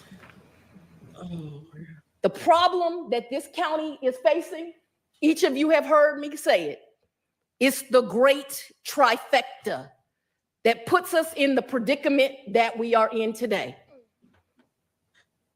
One, I took over an office that was mismanaged. Now that just sounds like fancy words, or I'm trying to bash the last elected. But we're going to talk about what the effects of that mismanagement were. We're going to talk about the fact that my brother stands here as another person trying to seek justice, and that before me and him took office, there was zero relationship between the sheriff and the DA. We're going to talk about an historic backlog from 2016 to 19 that doesn't have a damn thing to do with COVID. We're going to talk about staff that was not what the staff is today. Y'all, and we got to remember, she's talking to people that she's asking for money for. I mean, do you think you should go in there talking like this? Qualified to handle this level of cases. We're going to talk about a crisis that's going on in each and every one of your districts. None of your constituents are safe. Not yours, Mr. Pitts, Chairman Pitts. Not yours, Commissioner Hall. Not yours, Commissioner Ellis. Not yours. And we're going to get to how do we fix it. On top of the historic backlog, then came COVID, creating other issues, and then the rise to crime. Will you take me to the next slide? Historical mismanagement, what does it mean? It means I walked into an office that had 6,085 cases, unindicted, uncharged, felonies. That's what it means. It means I had 51,000 cases going back to the late 90s that had not been appropriately closed. It meant I was sitting with 11,000 cases indicted in the pipeline, but not reserved. And it means I was faced with unqualified staff. Take me to the next. Wait a minute. So she yelling just like Love. That's why Love being in that courtroom yelling. And she said that she had unqualified staff. But we are here today because you still have unqualified staff. This is why we have a mistrial, because your DA gave a paper to a witness and he read from the paper she told him to read from. Not only this, but so much more in the past. So you still got an office of unqualified people, and that may be starting with yourself at the top. Cases indicted in the pipeline, but not reserved. And it means I was faced with unqualified staff. Take me to the next slide, please. Then COVID hits. So we make a problem worse. I shared with Commissioner Hausman and she was just in shock. Not only did COVID hit, but there was an office that went home March of last year and didn't return till the new DA came. That's a reality. You had about 10 to 12% of dedicated staff there, and you had cases and crime going on, and nothing was happening. Take me to the next slide, please. What does this rise in crime mean? What does it really mean? It just sounds cute, right? What it means is last year at this time, there were 51 rapes in Atlanta. This year, there's 95. And from my understanding, they are still trying to process all of those kits. So all of those kits she's talking about are still backlogged, and now more have been added to the pile under her watch. An 86% increase. What does it mean about rapes? It means last year at this time, Commissioner Hall, this is before last night, so my number's inaccurate. There was 61 cases. Now there's 76. Those aren't just widgets or numbers, and I need you to tell your staff that. That's 15 more of your constituents dead. Go to the next slide, please. And we're in a crisis. Recently, the Supreme Court issued an order. There's a rule within the law that defendants have to be indicted within 90 days. It had been put on pause. But on May 13th, the honorable justices decided that that rule had to go back into effect. And so we had over 1,000 defendants sitting that either needed to be indicted or they were going to get a bond and be released. It's real simple. The Honorable Judge Brasher, because the court gave him authority, said, well, I'm going to give a little breathing room. And he extended that 90 days, 30. And we begged. But he says, I can do it no further. I have no authority. Prior to COVID, what the DA's office was given was 0.01, somebody write that down, percentage of the money to deal with this unprecedented problem. Okay, y'all, now she's complaining about money. She's saying that they were giving 1% of the money. But the thing is, when they give you money, you mismanagement. We had a girl, y'all know she used to work for the DA office. She testified in front of the Georgia Senate. And she told them that Fonnie had received money from the federal government for, it was like a grant for the teenage youth. And she was supposed to use that money for that specific purpose. But Fonnie used that money for something else. And when the girl called her out on it, then all of a sudden, the girl was demoted, and next thing you know, she was fired. So we're pretty much just looking at, we're just going down. Melvin Jenkins say, you are horrible. You mad? You kin to her or what? You kin to her, Melvin? That's why you mad? Can you take me to the next slide? She stole the money and spent it in Mexico. Maybe you're thinking, well, this ain't really my issue, not in my district. But no, the murders are occurring everywhere.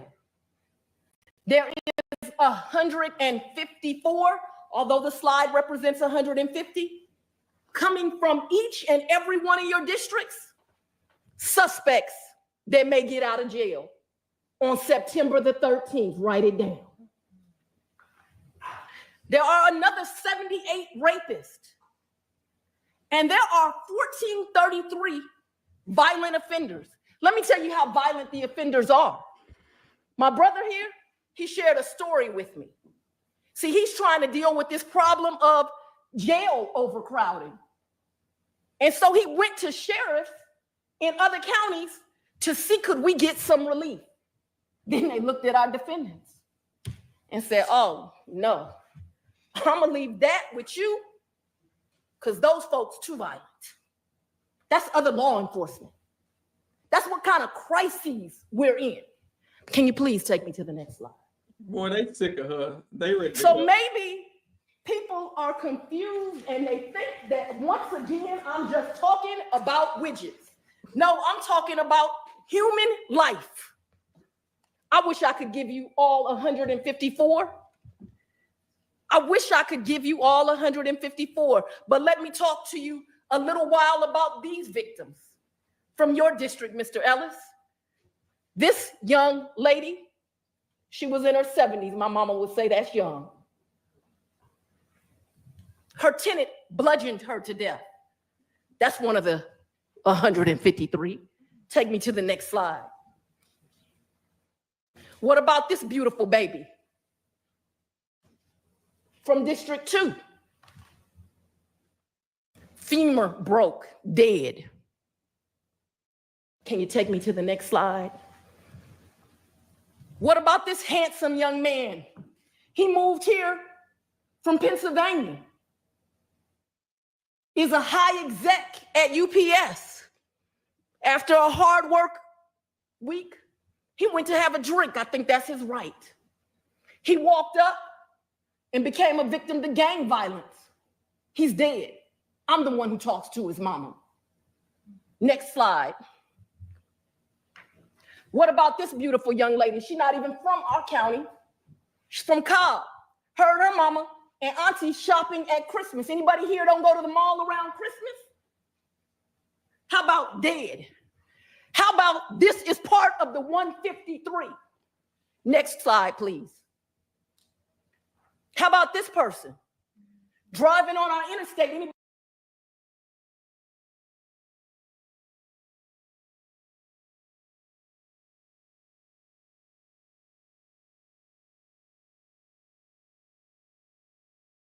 My bad, y'all. I had my mic muted because of the audio. I didn't want feedback. But thank you to Miss Lou Rose for gifting 10 memberships. That's really kind of you. Not only did she give 10 memberships today, she gifted 10 memberships the other day. So thank you so much. Tell your mom is really supporting the channel. Thank you so much to your mom. And thank you for bringing her here to the channel. I definitely appreciate y'all and for both of y'all being members. So thank y'all so much. So whoever got one, tell her thank you. We're just going down memory lane of what got us here today.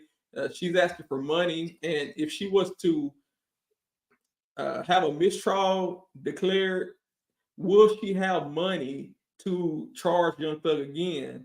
And we can see now her relationship with the commissioners, and the people she's talking to are the people that she has to go to, the sheriff has to go to get money for funding for their office.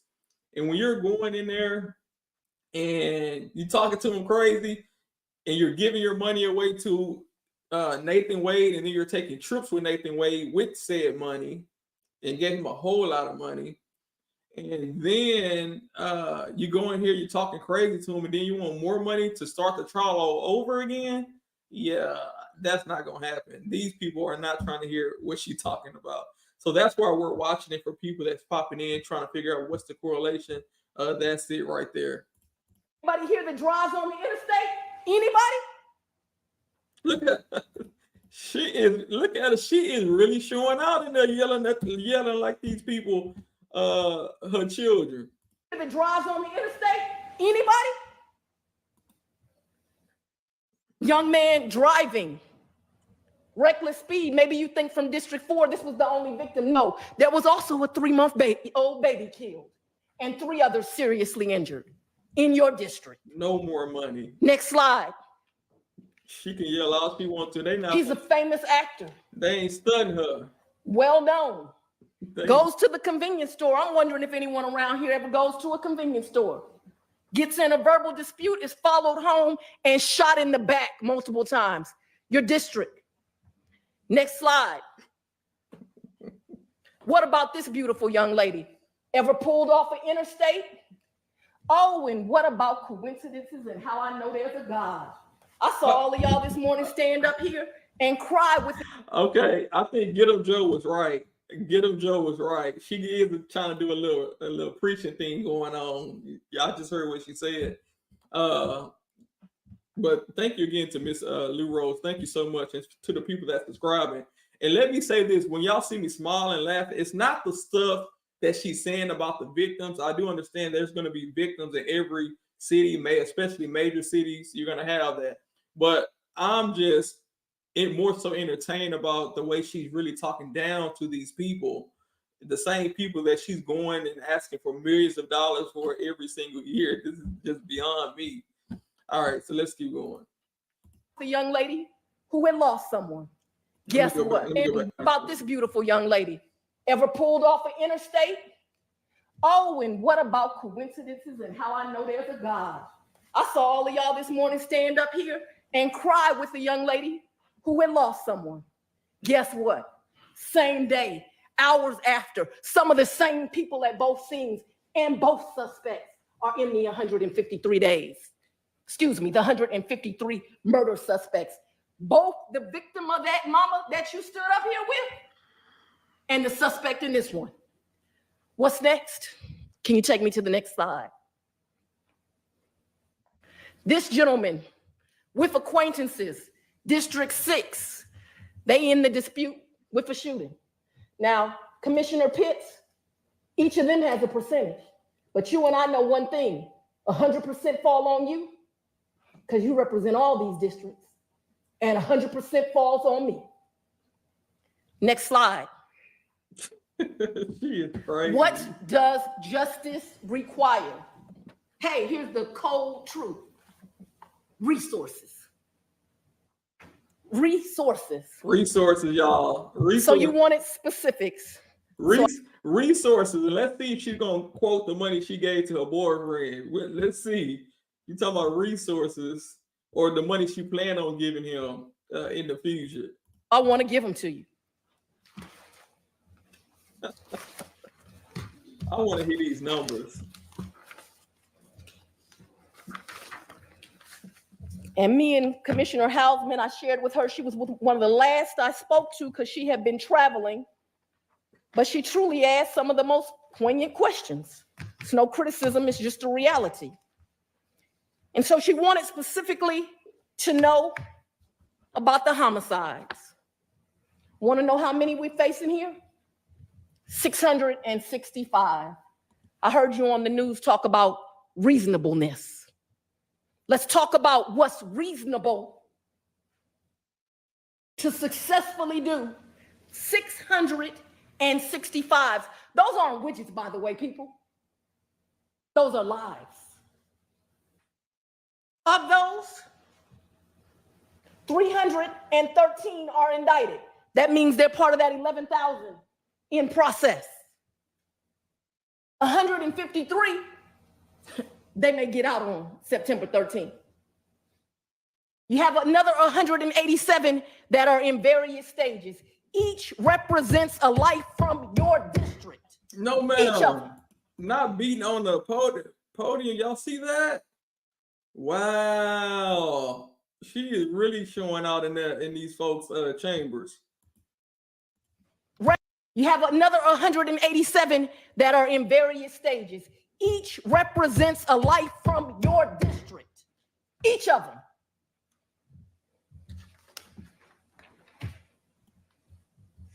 Can you take me to the next slide? Good. Where the money at? That's what I want to know. To the next one, madam.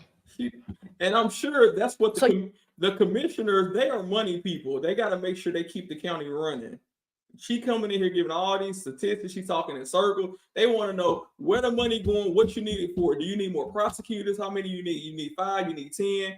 How much are they going to get paid each? Not just give me the money and let me figure it out on my own. No, we need to know. You want to know what I need? What you need? You want me to be specific? Yes. For that historical backlog, 2016 to 2019, how much I want 2.7 million. Oh my God. Y'all heard what she said? She said she wants 2.7 million. After you came in here beating and raising your voice, you think they're going to give you $1. She said she wants 2.7 million. I would have told her, if you don't get on out of here, if you don't get on, get your For that historical backlog, 2016 to 2019, I want 2.7 million. That translates into 23 employees that will focus on those cases, getting them charged and processed. Newsflash, before COVID, it took 2 years to get through the system. By the way, when we charge those 153, each of your superior court judges will get over 10 murders. Some of them got 40 right now. It take a week at least to try the average murder. You do the math. And those are just the murders. The COVID backlog, I've been promised, but see, I'm like Commissioner Hall, I want respect. Hey, real quick, thank you so much to Get 'em Joe for becoming a member of the stream. Thank you so much. Joe, you always been here since the beginning and supporting the channel. So thank you so much. But yeah, she out her mind. She wanted 2.7 million. And how much of that money went to Nathan Wade? Let's just be for real. And then Nathan Wade got the money and then took her on some trips. They went cruising around the world with y'all taxpayer money. And then all of a sudden she said, oh, but I didn't keep it. I paid him back. Come on, let's be for real. Stop it. She said, I keep cash in my house. I got cash in my mattress. 2.7, yeah, half of Wade. And you know, the sheriff gonna get him a little cut too. Let's just be for real. They say tell the truth and shame the devil. Let's keep going. Receipts, I want it on log. I've been promised, but see, I'm like Commissioner Hall, I want receipts. I want it on the record. That's what we want. They say I get 2.46 million to help.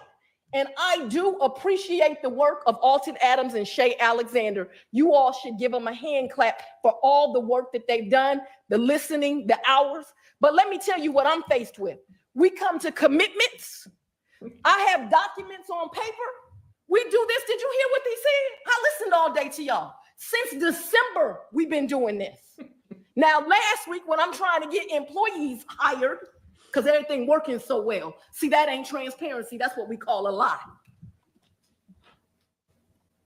And all of a sudden, everything we've been agreeing on for 6 months, it's no longer so. So I would like a vote when the whole board is here. The list I was sitting by your representatives at those rates, I'd like you to enforce your staff to keep their commitment. So that's my ask one. Just do what you said you was gonna do on paper, in writing. What about? So she's quoting Dr. Martin Luther King Jr. when he say, do what you said you're gonna do. So I want to figure out, what is the timeline? Do anybody know? Let me see. When was Nathan Wade hired? Because I think it was around, let me see.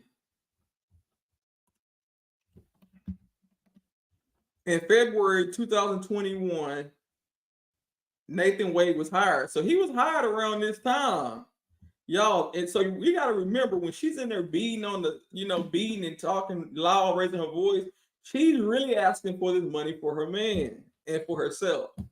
Let me tell it, allegedly. I mean, because ain't no way he's getting all this money and he's taking you on these trips. You're benefiting from this money. And I believe that was Trump's argument. She's not really trying to prosecute us. She just want to keep this case, drag it along so she can keep getting more money so the money can go to her pocket. Crime on the rise. I'm asking for 2.5, but the truth is it 641 is already mine. But I'm tired of the games that keep getting played. Am I going to be able to use it to hire staff or not? Next slide, please.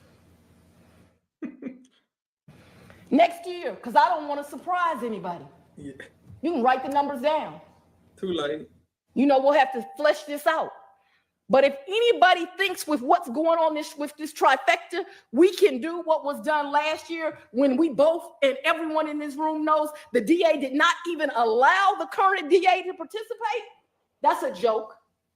And the number one issue for the mayor's race and for each of your races is going to be crime. You want to know why?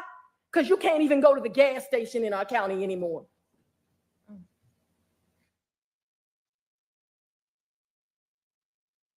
So this is what I'm asking. I'm being transparent. And not one dime of this is going to me. I haven't asked for a raise, a car, anything. That is investigators and that is lawyers. Y'all see, she said, I haven't asked for a dime. She's hiring investigators and she hiring lawyers. She getting her money on the back end. She got on the stand and testified herself and said that Nathan Wade was spending that money on her. Now, whether she paid him back or not, that's up in the air because she has all this money stuffed in her mattress. But come on, that money's going to her. Go back. Time of this is going to me. I haven't asked for a raise, a car, anything. That is investigators and that is lawyers. Your people who gave me COVID money, just so everybody's clear, so we can make it make sense. Please They do. figure by September that there are 10,000 cases. They are probably right, since we're at 7,800 now. They're giving me 10 investigators. That's 1,000 cases per investigator. Commissioner Arrington, you've practiced criminal law. It's a joke, exactly. It's not reasonable, Commissioner. Let me tell you what's reasonable, because this is what the county now has the benefit of. Miss Willis is a murder prosecutor. And Miss Willis is one of the best murder prosecutors in this country. I've tried over 100 cases. In case you don't know, Commissioner, I've tried the longest case in Georgia's history and the third longest in the history of the United States. I know a little something about a trial. See, y'all, she caught up on numbers. She wants to have recognition for the longest trial in the country, and the third longest in Georgia, all this stuff. That's just craziness. You're supposed to be seeking justice. And that's probably why she wants this trial to drag out as long as it can. Maybe she's going for the world record. I don't know, but I know it's definitely crazy for sure. What is reasonable is it will take someone with my level of experience, and it ain't many. At most, they can indict 5 murders a month. And hey, she said her level of experience, and it ain't many. Yet right now she's in her office trying to get a plea deal with Young Thug and the other co-defendants. Your experience ain't worth a dime. do it the right way so that your family or your constituents' family can get justice. At most, when I was a superstar prosecutor, I was trying 12 to 13 a year. There are people that are gonna fall out in shock because most lawyers don't try 13 murders a year. A superstar. Because a murder takes a week. Superstar prosecutor. And months of preparation. We need resources. We need to stop being treated like this is a game. I've heard a lot of people say stuff about Mr. Herman today, but it ain't always on HR.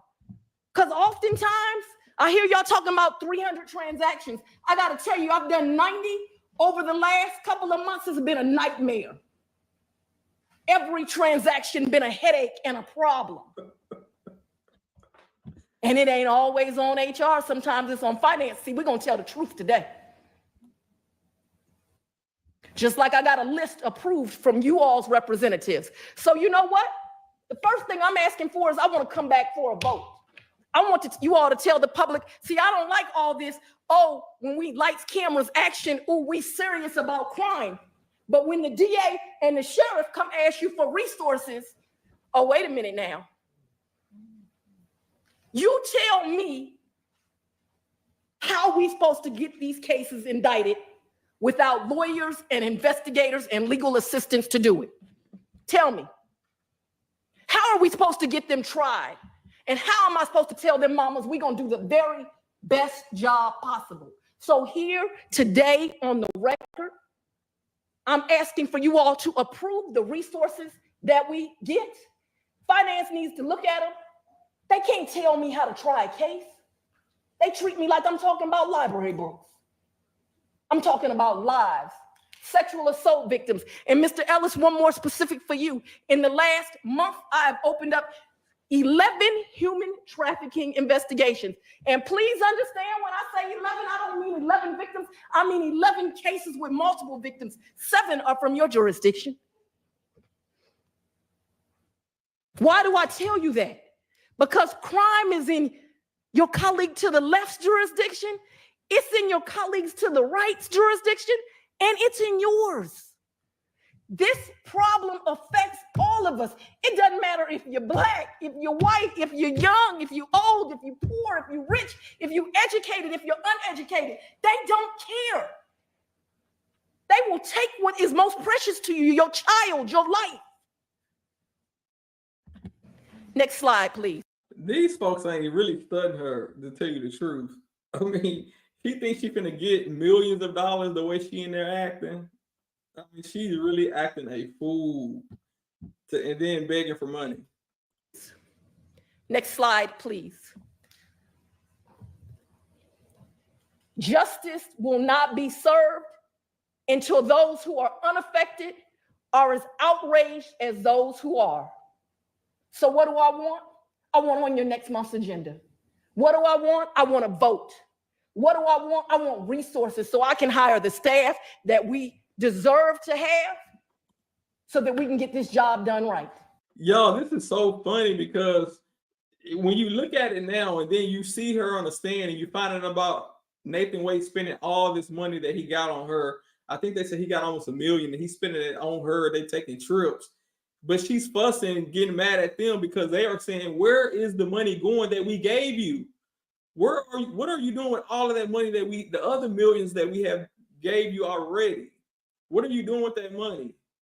And she gets mad when they hold her accountable. She don't want to answer the tough questions. Now we see what's really going on because this was before now, and now we see what's going on. Now they definitely not going to give her no more money, so she can give it to one of her other boyfriends. That's not going to happen. Commissioner Hall, let me thank you again. They tried to keep me off the agenda and you wouldn't let it be so. I want you to know I will always appreciate you for that. And that I can't be quieted. So I'll be back. And as I told Commissioner Ellis, oh no, I'm going to speak to you all as the electeds, and I'm going to speak to the public because that's my boss. Thank you. Hey, y'all got that? Public, y'all are her boss. Y'all heard what she said. She said y'all her boss. But y'all gonna vote her back in. Y'all know how y'all doing, Fulton. Oh no, I'm gonna speak to you all as the electeds, and I'm gonna speak to the public because that's my boss. Thank you. Somebody said Winnie. If there are any questions, I will take them now. Winnie and Bill. Let's see, Commissioner Abdul Rockman, followed by Vice Chair Hall, Scott, followed by Commissioner Arrington. Madam DA, you know, you're so passionate, but it doesn't come as a surprise to me. I remember us all going to each other's swearing in because all 3 of us unseated incumbents. Yeah. And we swore to each other then to keep each other abreast any way that we could help out, get the information out. I was one of the first people to bring to the news media about the jail. I took heat for that. I was one of the first people to get out here in the streets and let people know that business as usual at Fulton County is over with. No, it's not. No, it's not. No, it's not. It's definitely not over with because she been ran off with y'all money and you feed into it. What'd she say? Didn't she go unopposed? Okay, so what happened was you have the primary first. Democrats go against Democrats, Republicans against Republicans. That normally happens around March. And then you get your top person for the Democrats, your top person for the Republicans, and then they go head to head in November. And that's the election that's going to happen in, a couple of weeks, if that. And that's when you have Courtney Kramer against Fonnie Willis, a Republican going against Fonnie Willis. But, Fulton County is heavily Democrat. So I don't think Courtney Kramer is going to stand a chance. But that's just my opinion. Who knows? wasn't this lady in the news for misappropriation of campaign funds? Is this the one? This lady right here that's taking up for funding? Let's keep going. Two things. I want to commend Vice Chair Natalie Hall for getting you on the agenda, but I apologize that you had to go through that, because crime affects us all. And when we have a sitting DA that has to beg to come in front of us, this is the climate and the culture that I have to work in. See, I'm not a junior commissioner. I'm not an intern. I'm not somebody who has on training wheels. I'm someone who can speak with authority because of my work ethic. And I know our work ethics mirror all three of us. You all don't work 9 to 5. You all take calls 2 and 3 o'clock in the morning. You have very early mornings and very late nights. The issue I have with this, going on record, the crime issue has to be more than an election tagline. Correct. We got to stop playing this game. Oh, I'm against crime. I'm against crime. I'm against crime for elections. And then when it's the time to put the resources in place, oh, Madam DA, you got to choose with this, or you got to choose, or you. No, we got to stop playing if we want to do something about crime in Fulton County. We've got to give you the resources you need. We've got to give the sheriff the resources he needs. When are we going to stop dealing with this petty politicking and telling our sheriff one thing and our Madam DA another thing, and then I have a conversation with them on the phone and it's totally different for what's been told to me? And Commissioner, that brings me to a really good point. The sheriff and I were told today we would be on the agenda about an evidence facility that I spoke to each of you about in January. We've got to stop it. And we're not here. This is the thing, and I'm not going to belabor the point. I want to make a motion to give them the resources they need, because this is ridiculous. Crime is an all-time high. Okay, y'all, is this the same lady right here? I can't really tell because of the hairstyle, but is this the same lady? Right, then move out the way. Is that her? Is this the same one that they investigating? Is that the same one that's talking? Somebody put it in the chat if y'all think this is the same woman. We're getting ready to be in a position where we may have to release murderers. Hold on.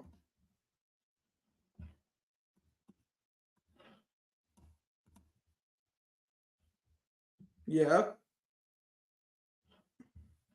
That looks like the same woman. That looks like the same woman, y'all.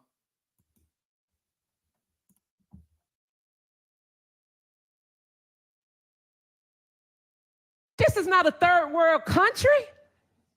This is Fulton County.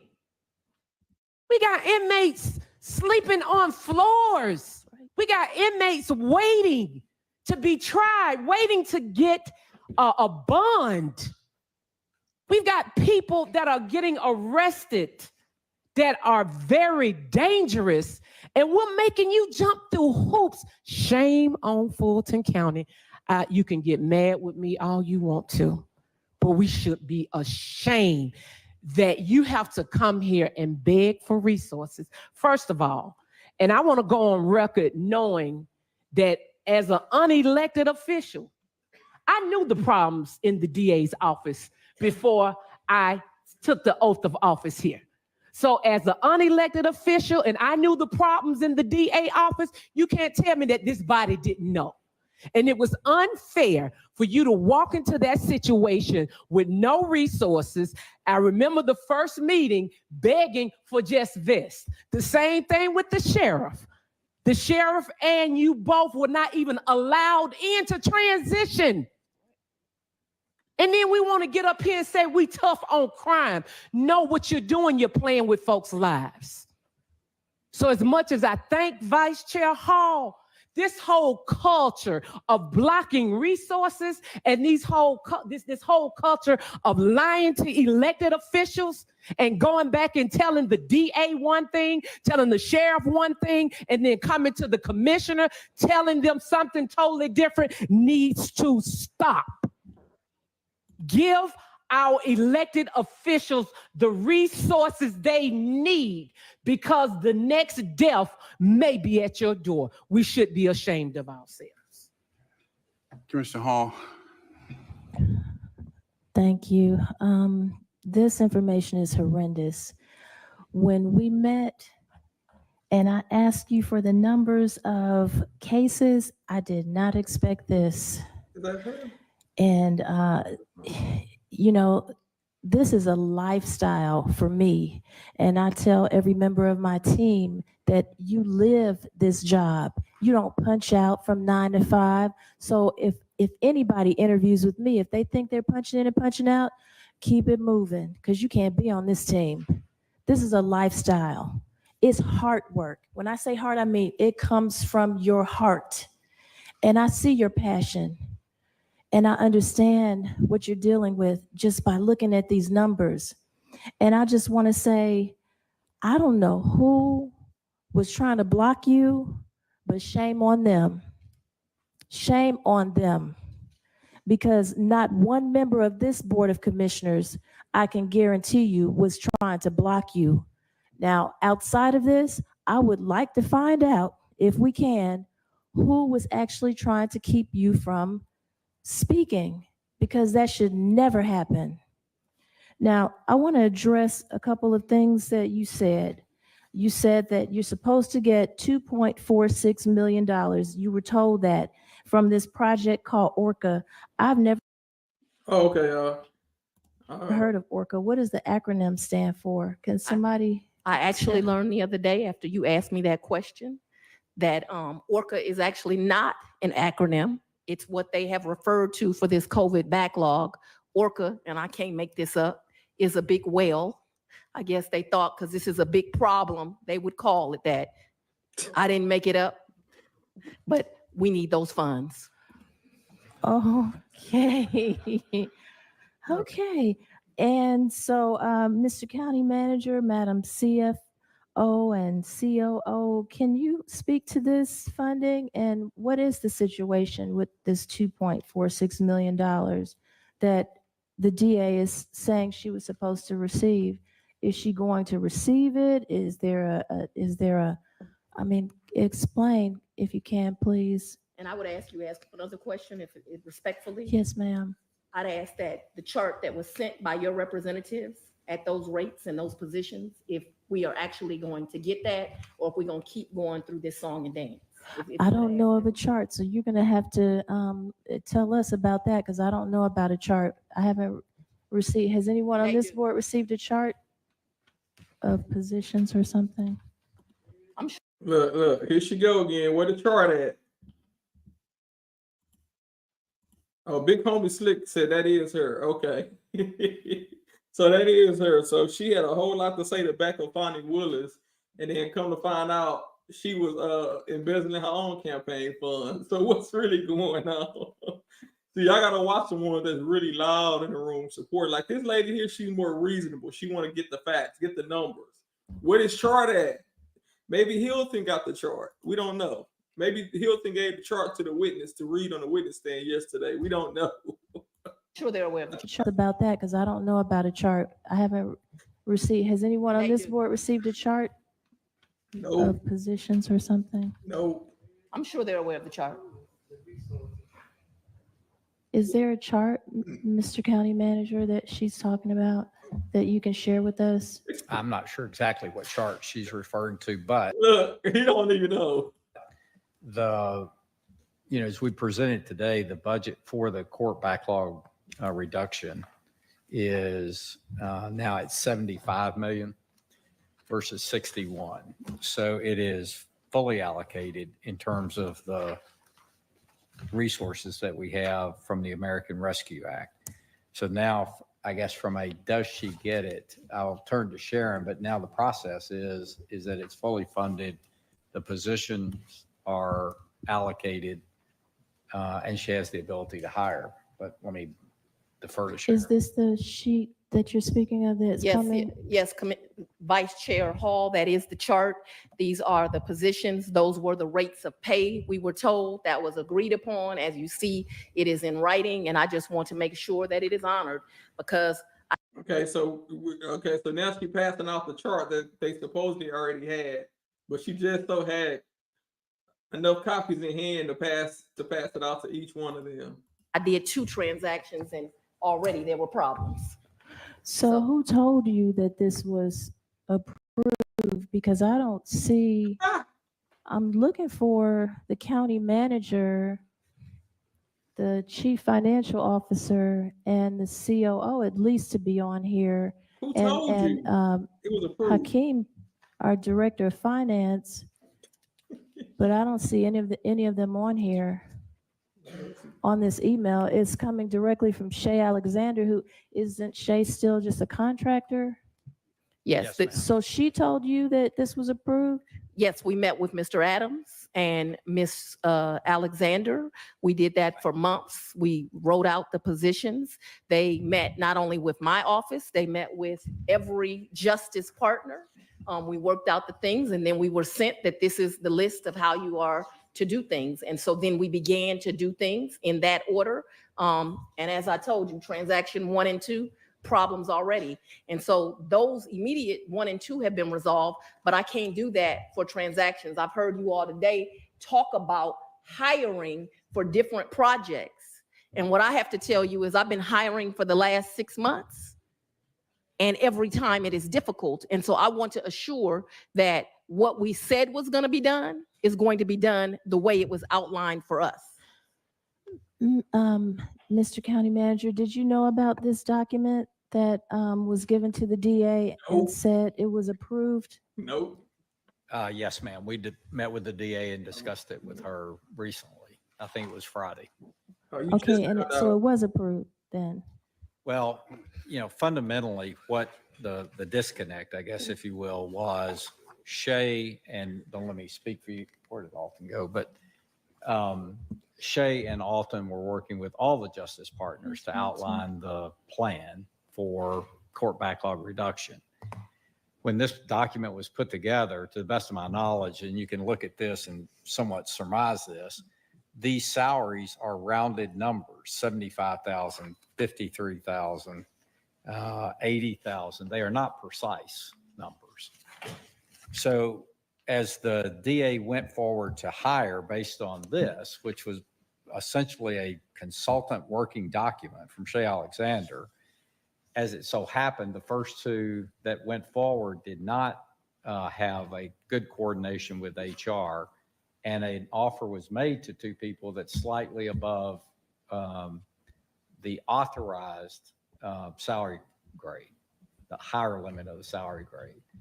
So we did have to get together and either do one of 2 things, change the offer letter back to the lower number, which I don't remember, Ken, exactly what the number was, but let's say $15 less. It was an absurdly small number, or change the position title to a higher title.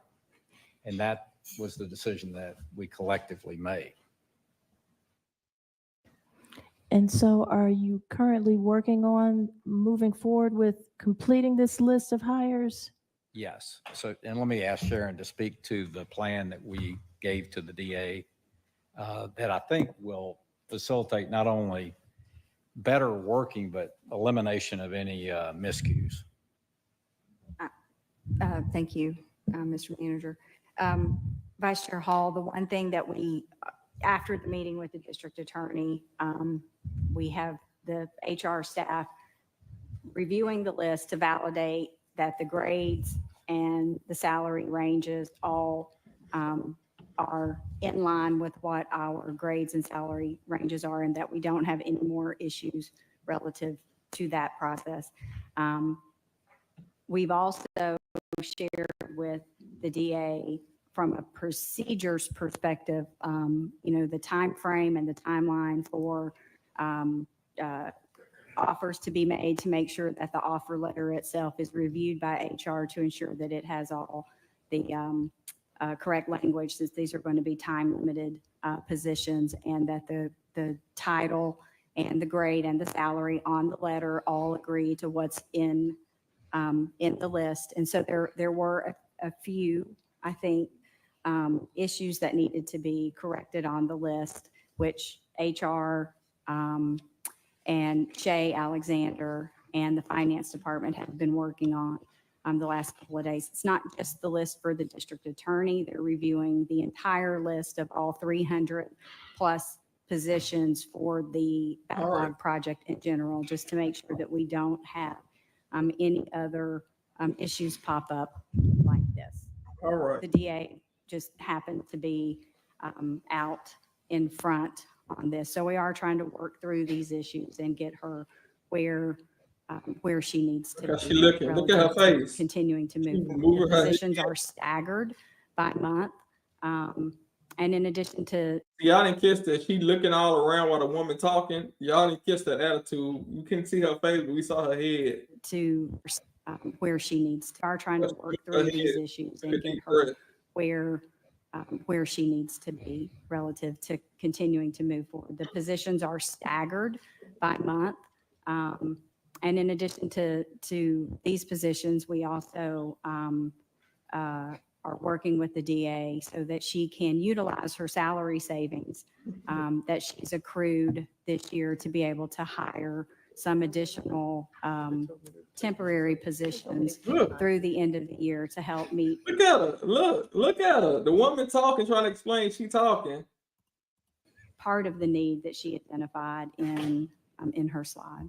And so, Commissioner Hall, I want to say a couple of things right there. My brother in crime said, hey, they told me they were taking my salary savings. I said, they told me the same thing too, till I had the pleasure of seeing County Manager Anderson in the parking lot and told him that when I spoke to the commissioners, they all said that wasn't right, Commissioner, from the mighty District 6. And so after I can get to you, then things change. And so I won't speak because I want the sheriff to be able to utilize some of my time and speak. And I want to make sure you know that this is the struggle that we are going through. And quite frankly, Commissioner Hall, I've told this, I don't say anything behind someone's back. I don't say to their face. And what I have told your county manager, your employee, is I don't have the bandwidth anymore for these games. I need to get to the business of solving crime. The crazy part is, what you gonna do? So you don't have time for games. Okay, if they say we're not gonna give you the money, what you gonna do? Sit in your office and look crazy? This is part of the game. You have to play it as a public official. You have to go in and ask for the funds. So, but now we're gonna hear from her brother in crime. Let's see what he got to say. That's what she called him. And I believe the sheriff wants to address you. Sheriff Labatt. I want to do everything in proper order. Let me be clear. And that's why your jail is so out of control, because you don't want to do everything in proper order. I want to do everything in proper order. Let me be clear. First of all, thank you, Madam DA. And I said this repeatedly, we got the baddest DA in the country. Mm-hmm. Yes, indeed. So the line, I didn't just come up here to be cute.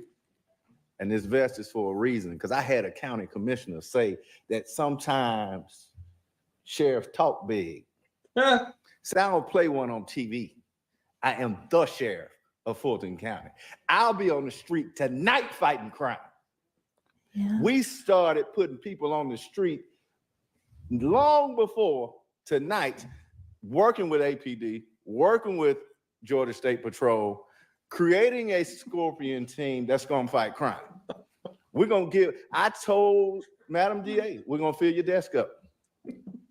We're gonna fight crime, and we're going after these bad guys. Some of y'all thought I was playing.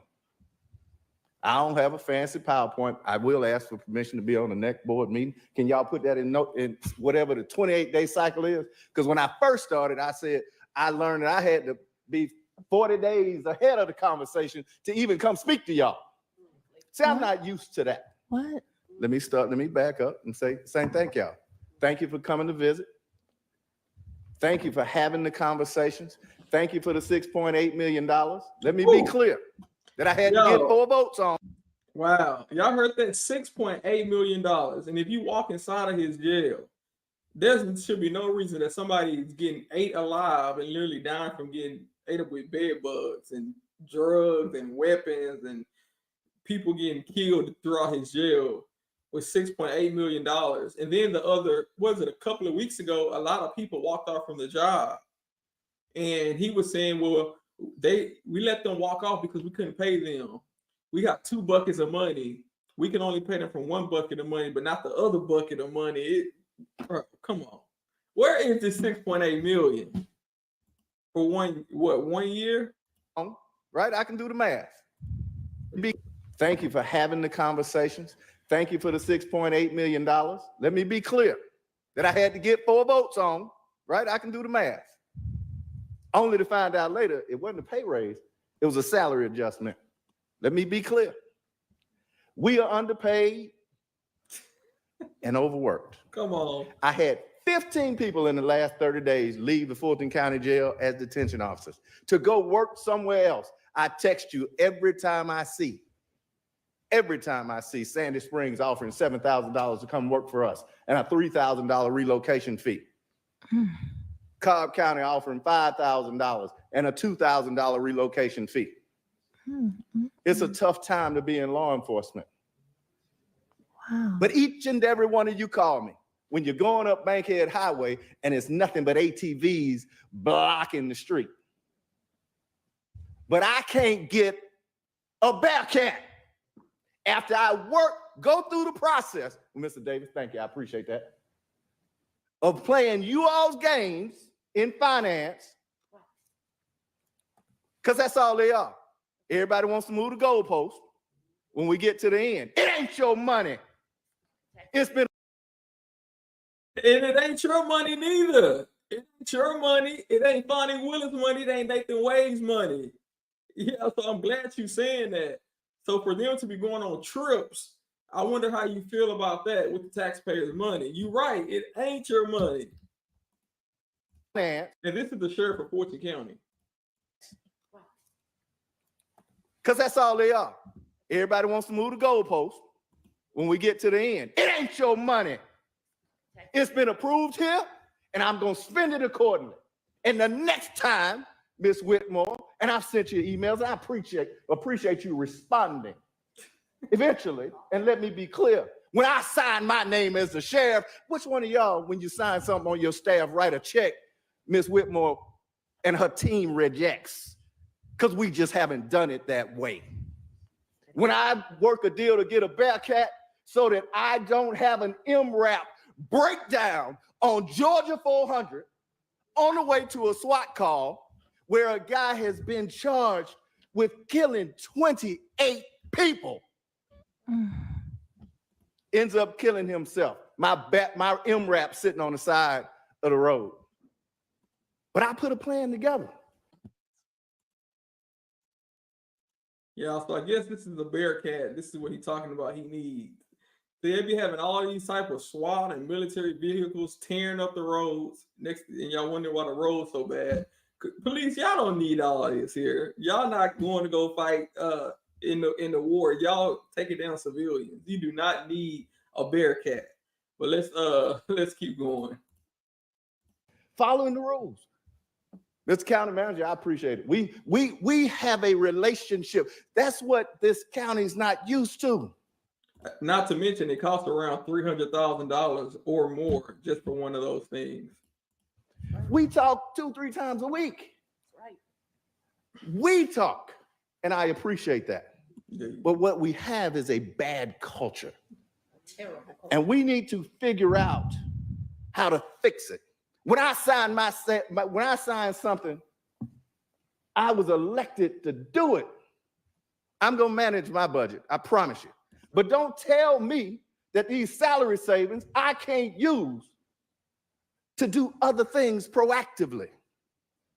When I've heard for 2 years, I ran for 2 years, and what you heard was the sheriff just didn't really come to the board. He didn't talk. I would encourage you to understand this. And this is not you all's fault. Let me be clear. Because as I Hey, y'all, it's really so unprofessional. The way she pacing back and forth, she walking with her hands on her heels, rolling her head, her neck, her eyes. Woman, go sit down. This is not a presentation when you're trying to ask for multi-million dollar compensation for your department. They're not gonna take you serious. encourage you to understand this. And this is not you all's fault. Let me be clear. Because as I've churned and overturned Plymouth Rock, what I found is the rock landed on you. You didn't land on Plymouth Rock. And so what you were getting was bad information. And so when I come to you and tell you that I got a canine unit, what's wrong with the dog? That in the middle of a search, the unit goes bad. We got to borrow one from Clayton County because it doesn't have air conditioning. My dogs deserve better. So they had to borrow a dog, even though they got a dog sitting in Glanville's office 24/7. They had to borrow a dog from the neighboring county. So what? So what? Half of them dogs they be training to do a false alert so they can search a vehicle without probable cause.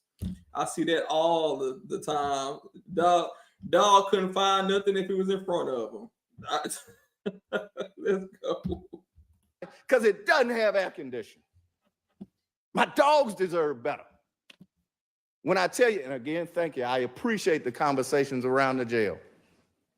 And I appreciate the passion in which the county commission has said to the city, we got to do better. And we will. And we absolutely will. But let me tell you about the equipment. I ordered rifles the SWAT team hadn't had in years. And somewhere along the process, be it my folks, be it finance, we ordered $90,000 worth of rifles, the best equipment you can get. Oh, I'm sorry. Somebody in finance said we had to send the sights out for the rifle. Let me put that in. I would say, what do you need rifles for? Y'all got snipers on the roof and y'all been going crazy, full on military. I mean, what do you need all of this for? And I understand the commissioner is saying, okay, y'all are wasting money. Y'all are literally wasting money.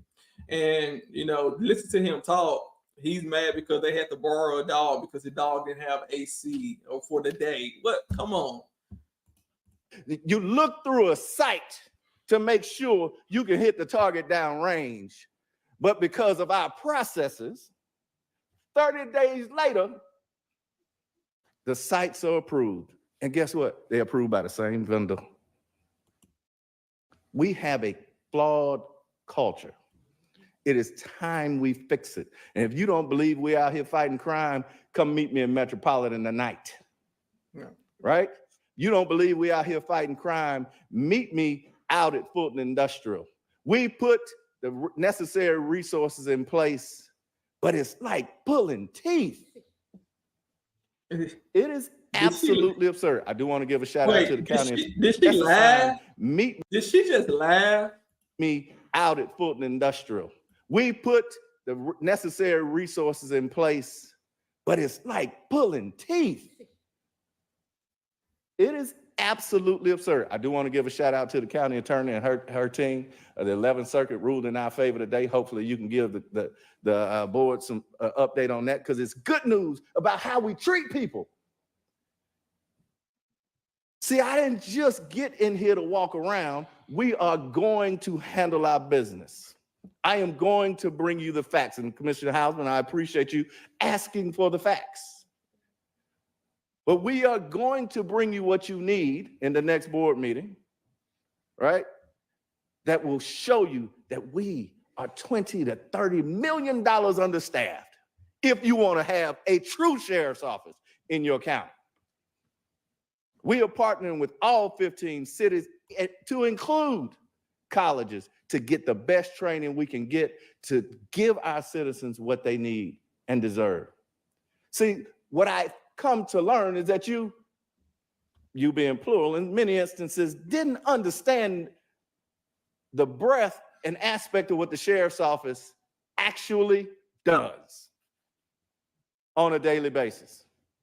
I appreciate the additional conversations so that we can, but now we're 6 months in. The education is gone and we need your help. So I wasn't privy, and I appreciate Alton and Shay in the conversations around this rescue money. But when I said I needed 50 deputies and it comes back on that chart that I'm getting 15, somebody didn't hear me. Or the allocation of funds simply was not done appropriately. I don't get it. I come from good government. And I'll tell you publicly what I've said. The city's behind five years behind the rest of the world, and the county's 10 years behind that. You don't get it because you breathe rarefied air, right? Everything you get in here from this board over, right? Outside personal meetings is, yes, Commissioner. Yes, Commissioner. This is what we'll do to fix it, Commissioner. And so we thought it, my sister and I thought it our duty to give you what we honestly said we were going to give you from the beginning of taking office is the hard facts, the truth. Y'all didn't do that though. I appreciate the time. I do indeed. I appreciate you taking my call, Commissioner Hall, every time. I appreciate Chairman, every meeting we have. No one has not been responsive to the call. It's time to vote.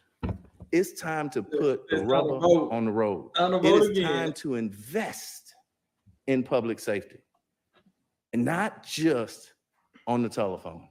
It is time for us to really show the citizens of Fulton County what a sheriff's officer can be, what a DA's office can be. We see what the DA's office can be. We see what the sheriff's office can be. The jail is overrun with, I don't know what.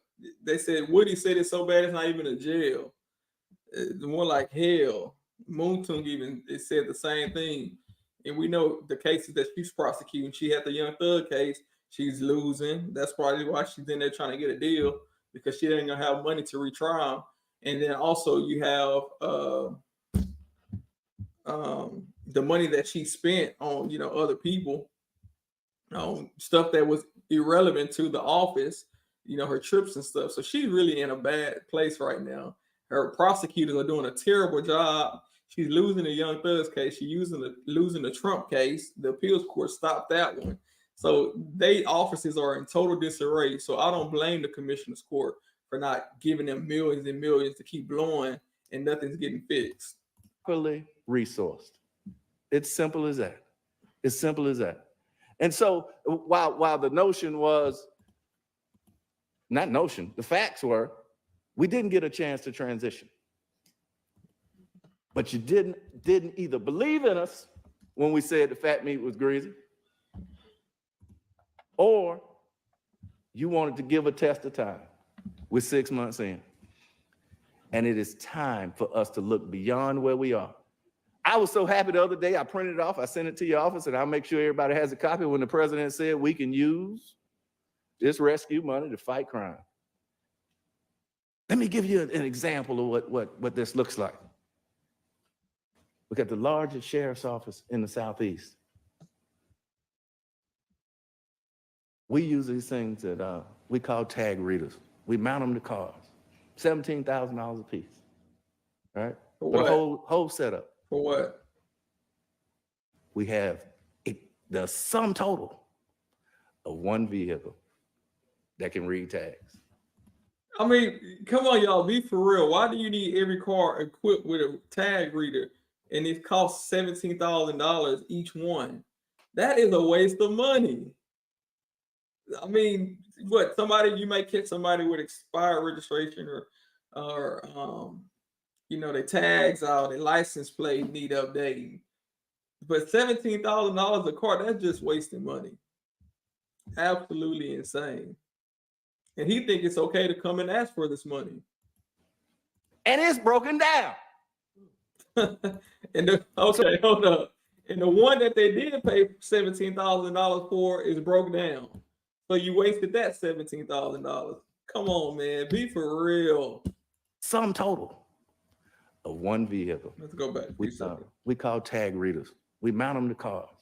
$17,000 a piece, right? For the whole setup. We have the sum total of one vehicle that can read tags. And it's broken down. Oh, the car broke down. Oh my God. So when I work with Joe, director, I'm sorry. When I work with director to put together Oh my God. the equipment I needed, we got women and men out here protecting the best we can, and we're not resourcing them. You heard the DA early on, and you mentioned it, Madam Commissioner, about vests. But you need more vests now? Right?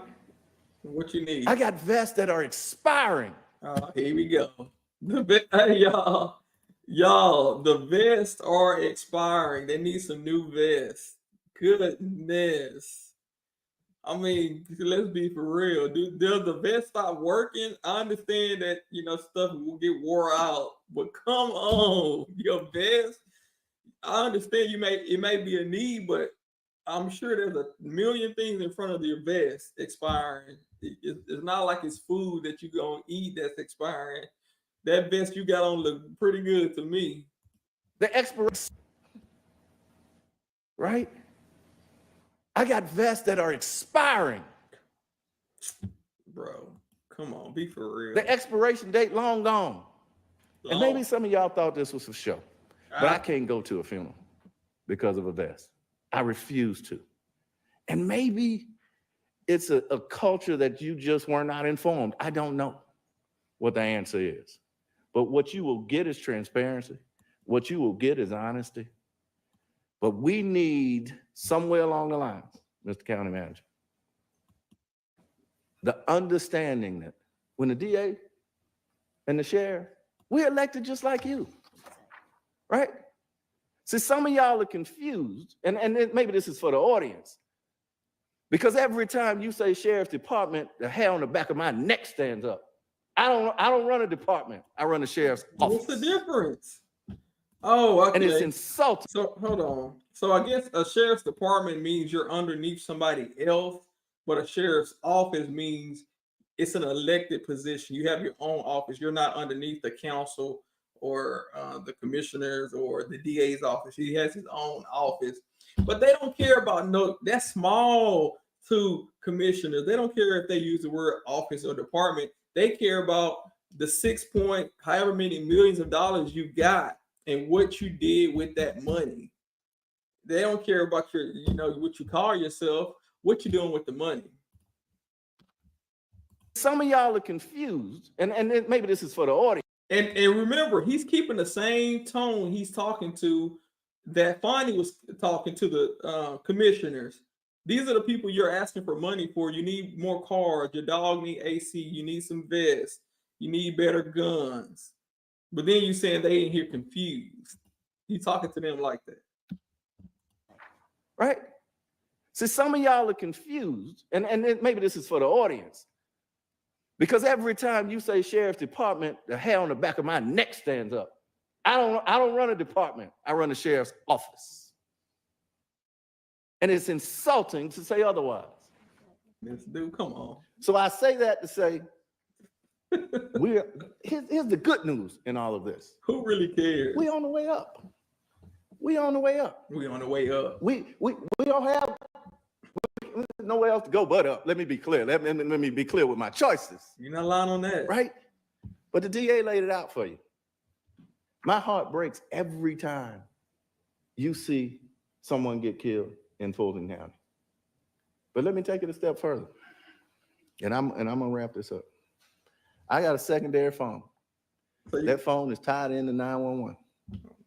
That 911 system goes off every night. You got two phones. Every night. Two phones. In Atlanta alone, and DA can give you the rest of the 14 cities. In Atlanta alone, somebody's either shot or stabbed, carjacked or robbed.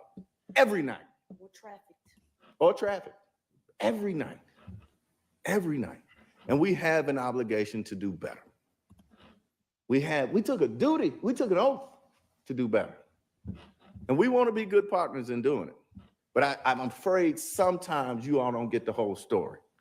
And so we thought it necessary to come and have that conversation. And we still haven't got the whole story. Where the money at? Where is the money? Where is all these millions of dollars at? That's what I want to know.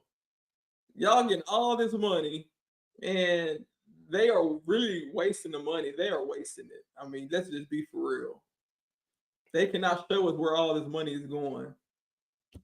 And that's why the commissioners are like, bro, you can try to scare us. A lot of times they'll try to scare you. Like people getting, robbed, they're getting killed. They might be your house next. It might be your family members.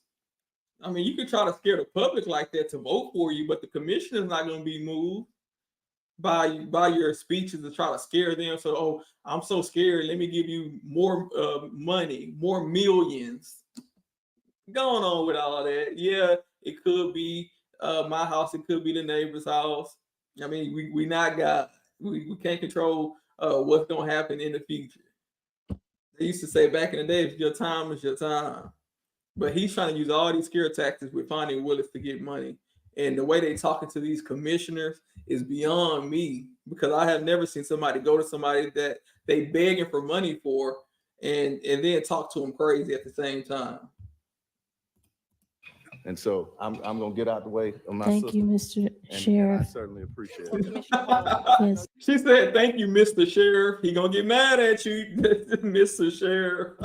Thought it necessary to come and have that conversation. Oh, man. And so I'm going to get out the way of my Thank sister. you, Mr. And I Sheriff. certainly appreciate so it. Commissioner Hall, because I know Yes. you said you like receipts. See, I've been watching you all day. Yes, ma'am. I want When the receipts. DA has an assistant chief clerk, stand up, please, that spends 1,000+ hours and 28 meetings to try to get an evidence facility straight, to do the architect, to work with who are supposed to be our partners, and does it along with 1,000 hours with the sheriff, and also the attendance of 28 meetings. And we are guaranteed to be on this agenda for the 14th, because if we don't get this facility, cases are gonna get overturned. And then no one even gives us the respect to call and say it's not on the agenda, we're not gonna deal with it. Although when I met with Commissioner Morris and Commissioner Hall and Commissioner Hausman, they all said, but you told us about this in January. Exactly. And since January, we've been doing the work. See, if my people treat any one of you like this is what they can each tell you. They're gonna be fired. They're gonna be fired, y'all, if they treat anybody like that. Has Love been fired? In fact, we just seen an email from Finding Willis that she sent to the judge ex parte, by the way, on some sneaky stuff. Instead, Love has no chance of losing her job. And then she got a sheet talking about he went to 1,000 meetings in 1,000 hours, whatever. And I believe they had records saying that Nathan Wade was working 24 hours a day on his payroll. And obviously that's not possible. So you can't trust none of these records she holding in her hand. Let's finish this up, because they really wearing me out now. That day, I'll deal with the consequences later. So I'm asking you to get your staff together so me and my brother can stop being treated like this. Her brother. I'm so sorry, because I didn't see anything about an evidence facility on this agenda, You're the nor one that told me. any, I told you I didn't see anything. I didn't know anything about it. And so I just want to make sure that I get all my answers. I did hear Madam CFO say that the salary savings that you have would be used, that you will be able to use them. And I just want to make sure this amount on here is correct. Is $641,000 in salary savings, Madam CFO?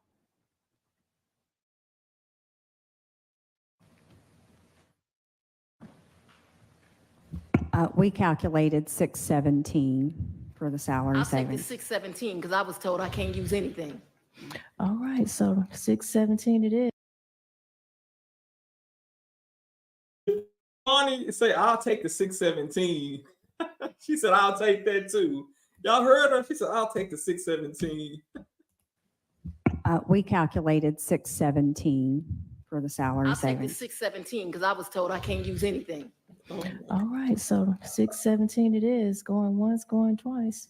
That's All right, crazy. and so you're gonna move forward with these positions to help the district attorney try these cases, because I heard you loud and clear when you said that over 1,000 people could bond out and get back in the streets, and these are serious crimes. These are not just, I jaywalked or I. Woman, but guess what? She's giving them all probation. So they still gonna be back in the streets. If they so dangerous, which I don't think most people that she's saying dangerous are, but if they so dangerous, why would you turn around and say, okay, let's give them all probation? That's not cleaning up the streets or making them safe. Look how he looking at her. He looking at her like, woman, come on. It's crimes. These are not just, I jaywalked or I spit on the ground. I'm loitering. These are serious crimes. And I don't want to see not one of those people get released out just because we didn't do what we needed to do financially for your office. That makes no sense whatsoever. Commissioner Hall, I would ask with my brother that I could be on the next agenda so that the other pot that I want to deal with, because we have been strictly told that. Y'all heard that word, the other pot. And that's the same words he be using in his press conferences. Even years later, he's saying there's pots, there's buckets, what they keep their money in, pots and buckets of money. This is crazy. Next agenda so that the other pot that I want to deal with, because we have been strictly told that money is for COVID, and it's all right because I have enough to do with COVID that we can ask for the other 2.5 that I referenced in the PowerPoint to deal with the rest of the cases. And so I would ask to be on your agenda. So let me ask that. Alton never came back. Well, let me ask this question, Mr. County Manager. In the COVID-19 plan that we just passed, it says that there's a court case backlog line item, but it only is speaking to cases. Is there, can we add a line that specifically addresses these areas for the sheriff and and Madam DA?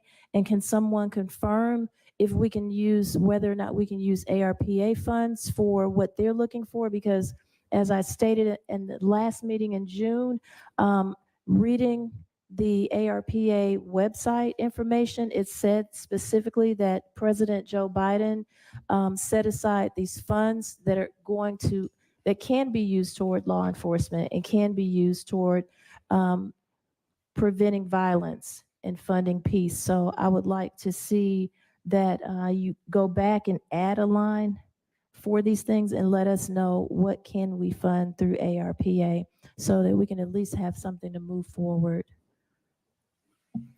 Okay. Commissioner Harrington?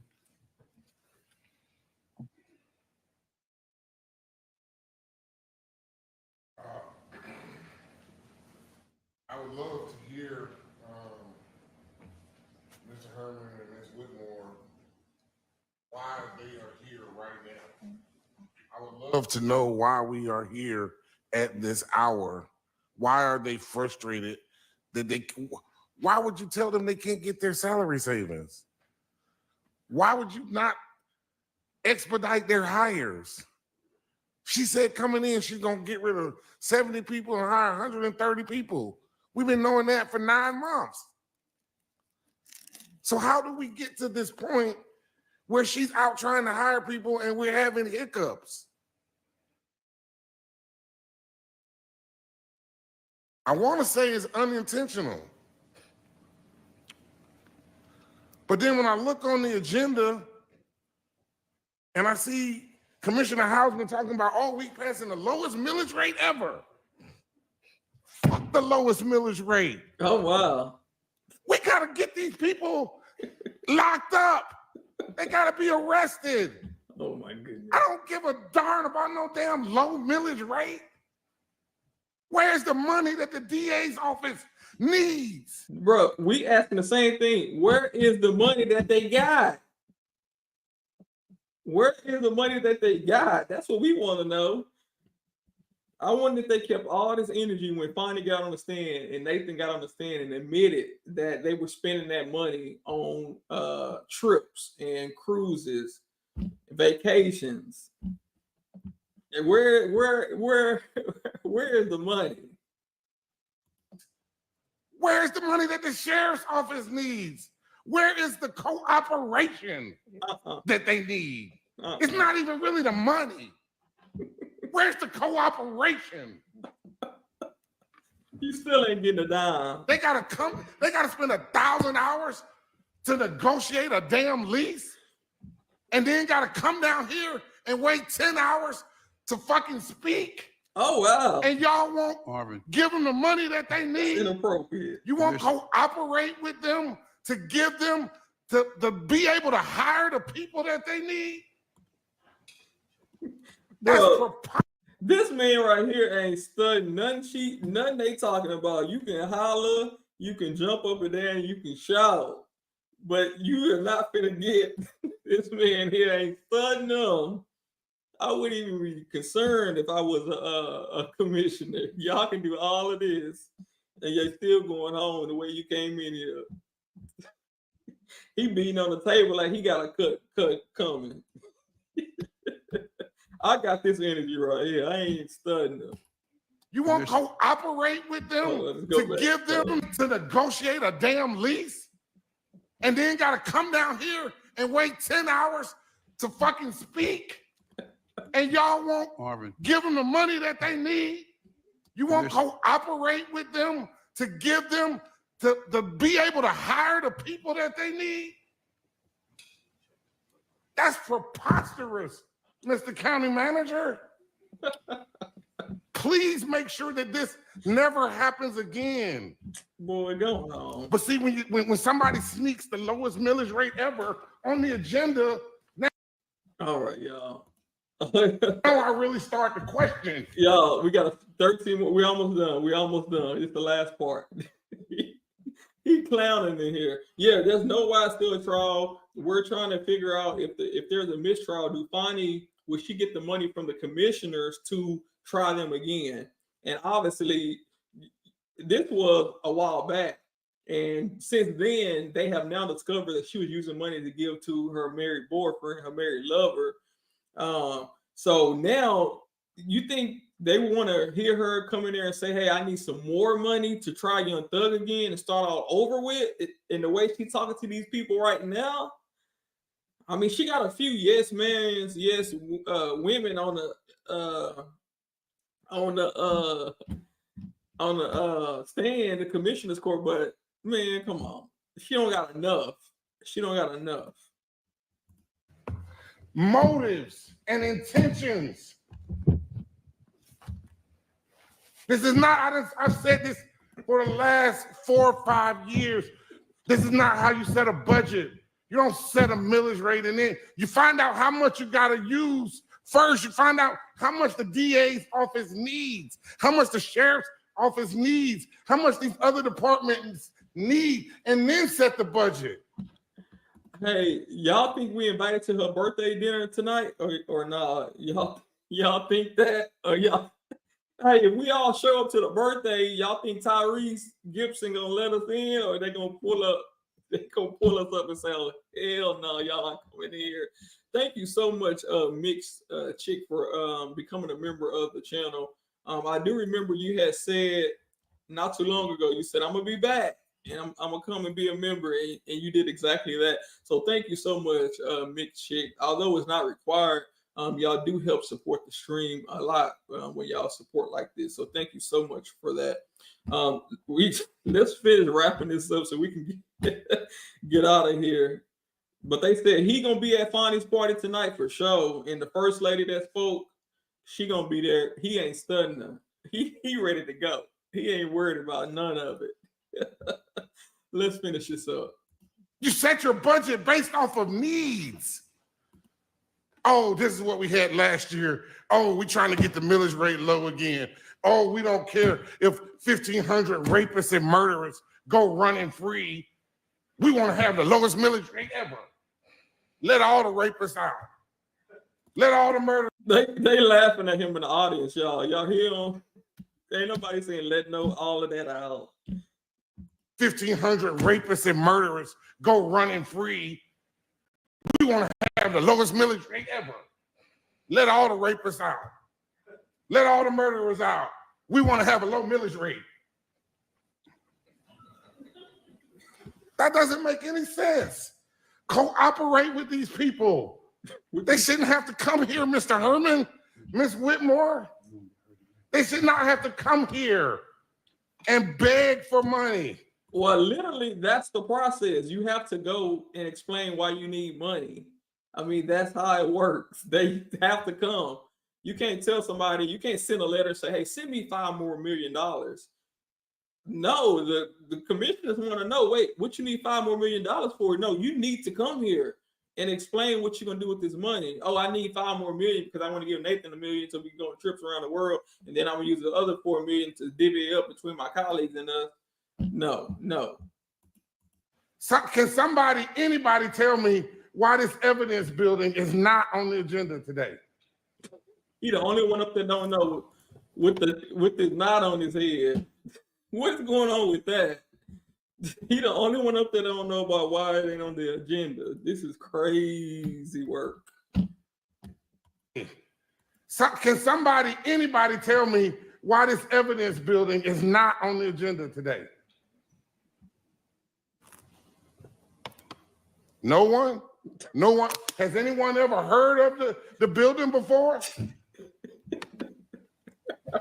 So Commissioner Arrington, I'm not sure why the original, Madam D, I'll address you as well, Commissioner. I'm not sure why the original evidence facility was not on the agenda today. We met with your staff not a week ago to view the consolidated warehouse that I don't know anything about a consolidated warehouse. My brother doesn't know anything about a consolidated warehouse. I'm not sure that I would approve a warehouse with departments I'm investigating. But when you don't consult the DA and you have her staff spend 1,000 hours and 28 meetings and his staff spend 1,000 hours and 28 meetings on the warehouse we were told would be on the agenda. And madam, I want to be really respectful. Look who she's talking to. Look how she's approaching this lady. This lady was saying something and then she just went off. And she expected this lady to give her money. Okay, yeah. And then they get mad when the commissioners voted down. Investigating, but when you don't consult the DA and you have her staff spend 1,000 hours and 28 meetings and his staff spend 1,000 hours and 28 meetings on the warehouse we were told would be on the agenda. And madam, I want to be really respectful. We were asked in June to be on the agenda. And we listened and deferred to your staff who said what the county manager, these people will want is not just the warehouse, but also they're gonna wanna know about how much money is on improvements. And so me and the sheriff's men agreed, okay, we'll wait till the July 14th menu so we can give these people the full picture. And then I gotta go meet with Commissioner Hall, Commissioner Hausman, Commissioner Pitts, Commissioner Ellis, and they all saying, what are you talking about? It's not on the agenda. It's disingenuous. It makes me not trust you, and it makes me talk to them. And that's the truth. Oh, wow. She just told the lady she was going to be respectful to her, and then she went off on her, and then she said, that makes me not trust you. And that's why I'm not going to talk to you. I'm going to talk to them. And that's a vote that you need. Wow. The disrespect coming from her. Y'all see how she is. And I can see why a lot of the attorneys don't like working with her. Like, if you want to do a crazy plea deal, we're not going to have it. We're just going to go to trial. Nobody going to sit in here and take your attitude and your disrespect. She disrespected this lady. That lady didn't even come at her like that.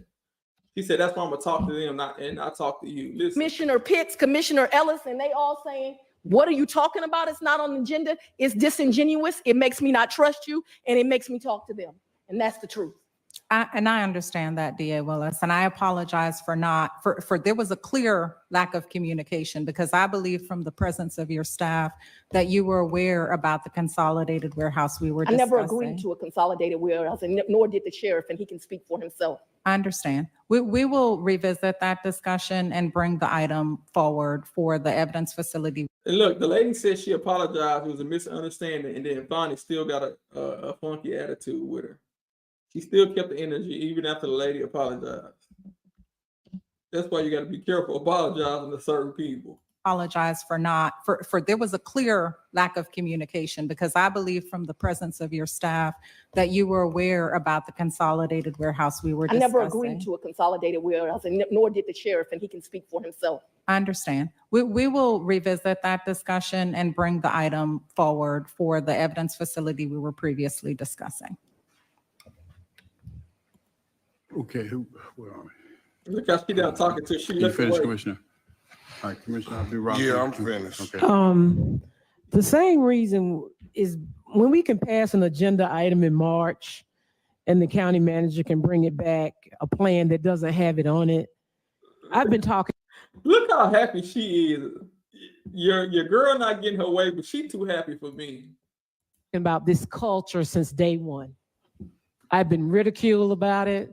I've been said I'm loud and wrong, you know, but this culture we have, we can't get mortgage assistance. We can't get nonprofit assistance. We can't get all these things. We can't, the DA office can't get what she needs. The sheriff can't get what he needs. But more importantly, this culture of lying to elected officials. Come on. When they're telling you what their needs are and you blowing smoke.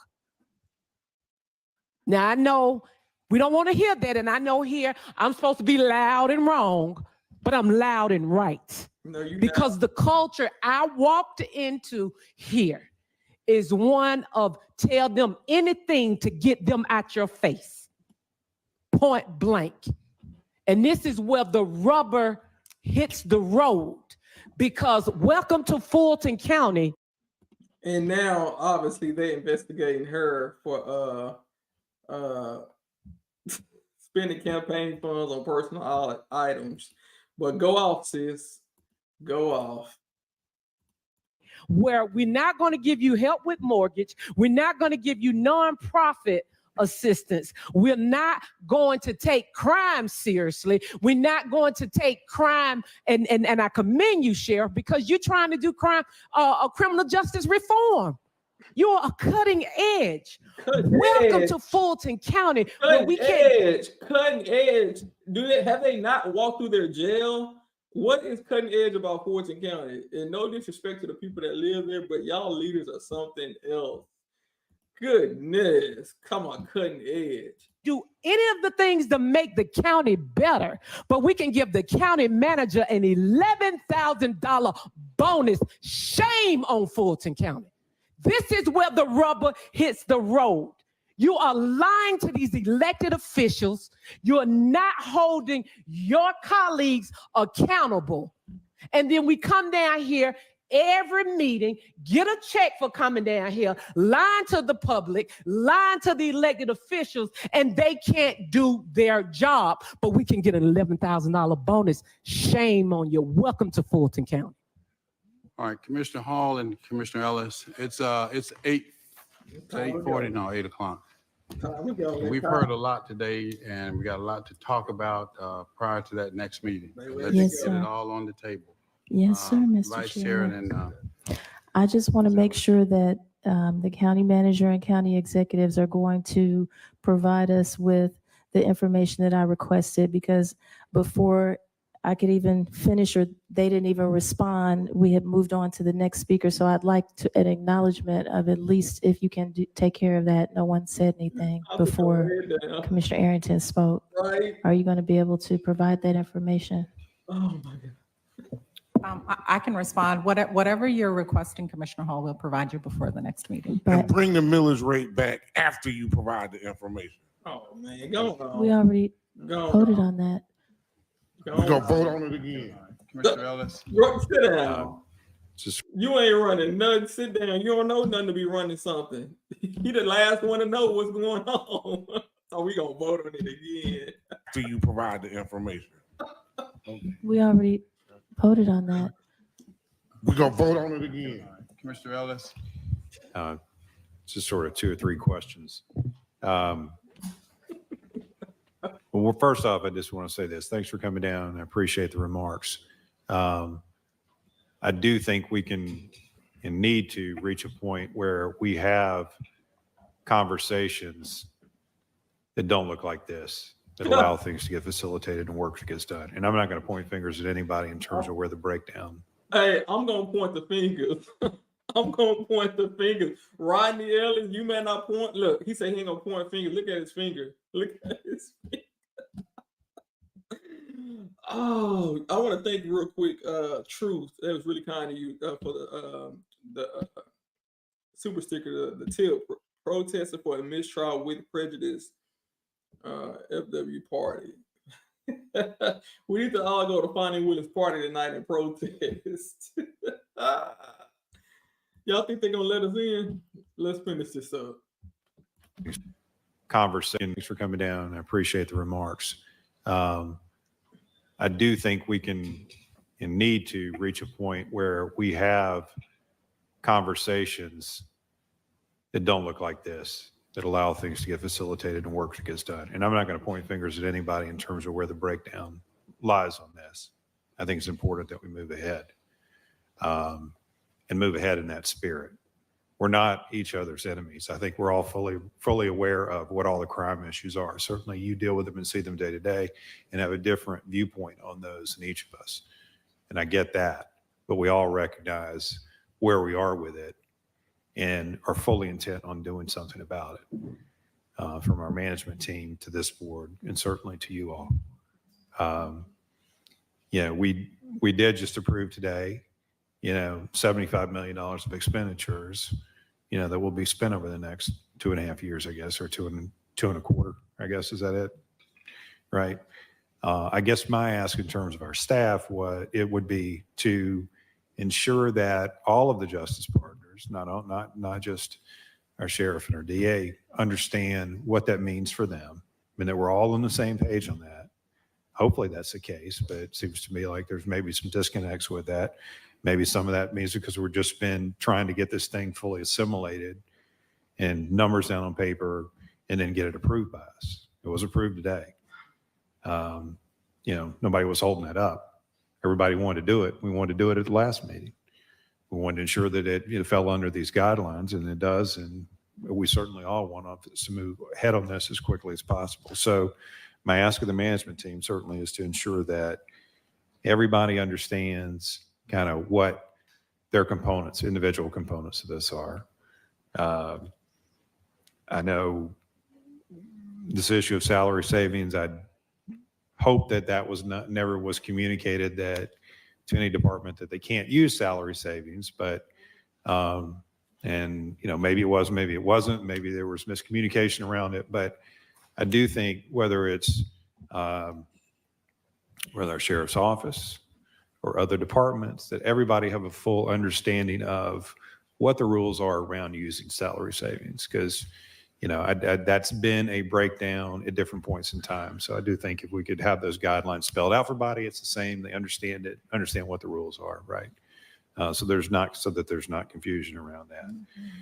And then, and I think as we move forward with all of this, it's what are the numbers in front of us?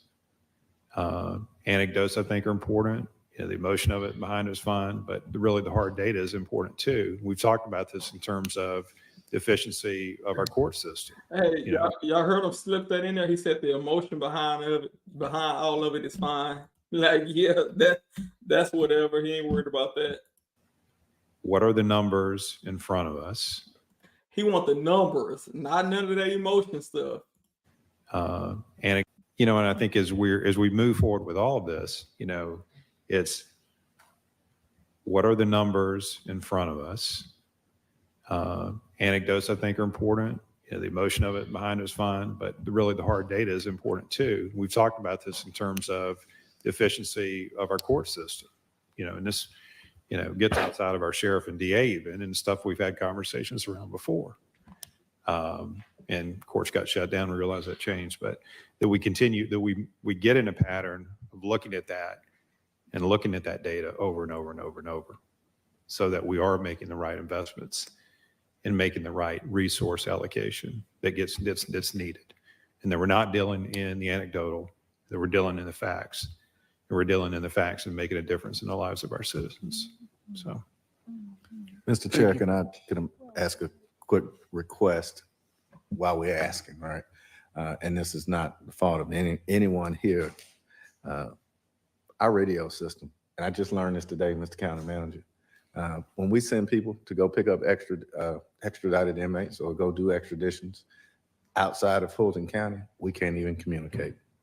Only to be held hostage to a Motorola contract that says, in order for it to work, it's going to cost us another $400,000 or $500,000.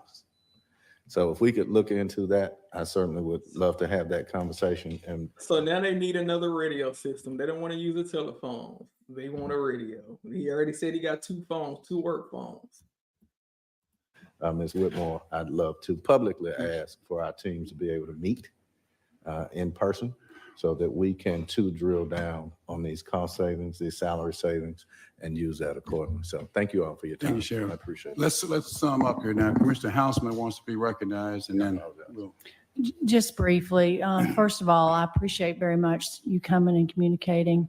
And I, again, also really regret that we're having this conversation, and I can feel your passion and your frustration, and, it's contagious, if you will. And honestly, the breakdown with finance, I think we've all experienced it.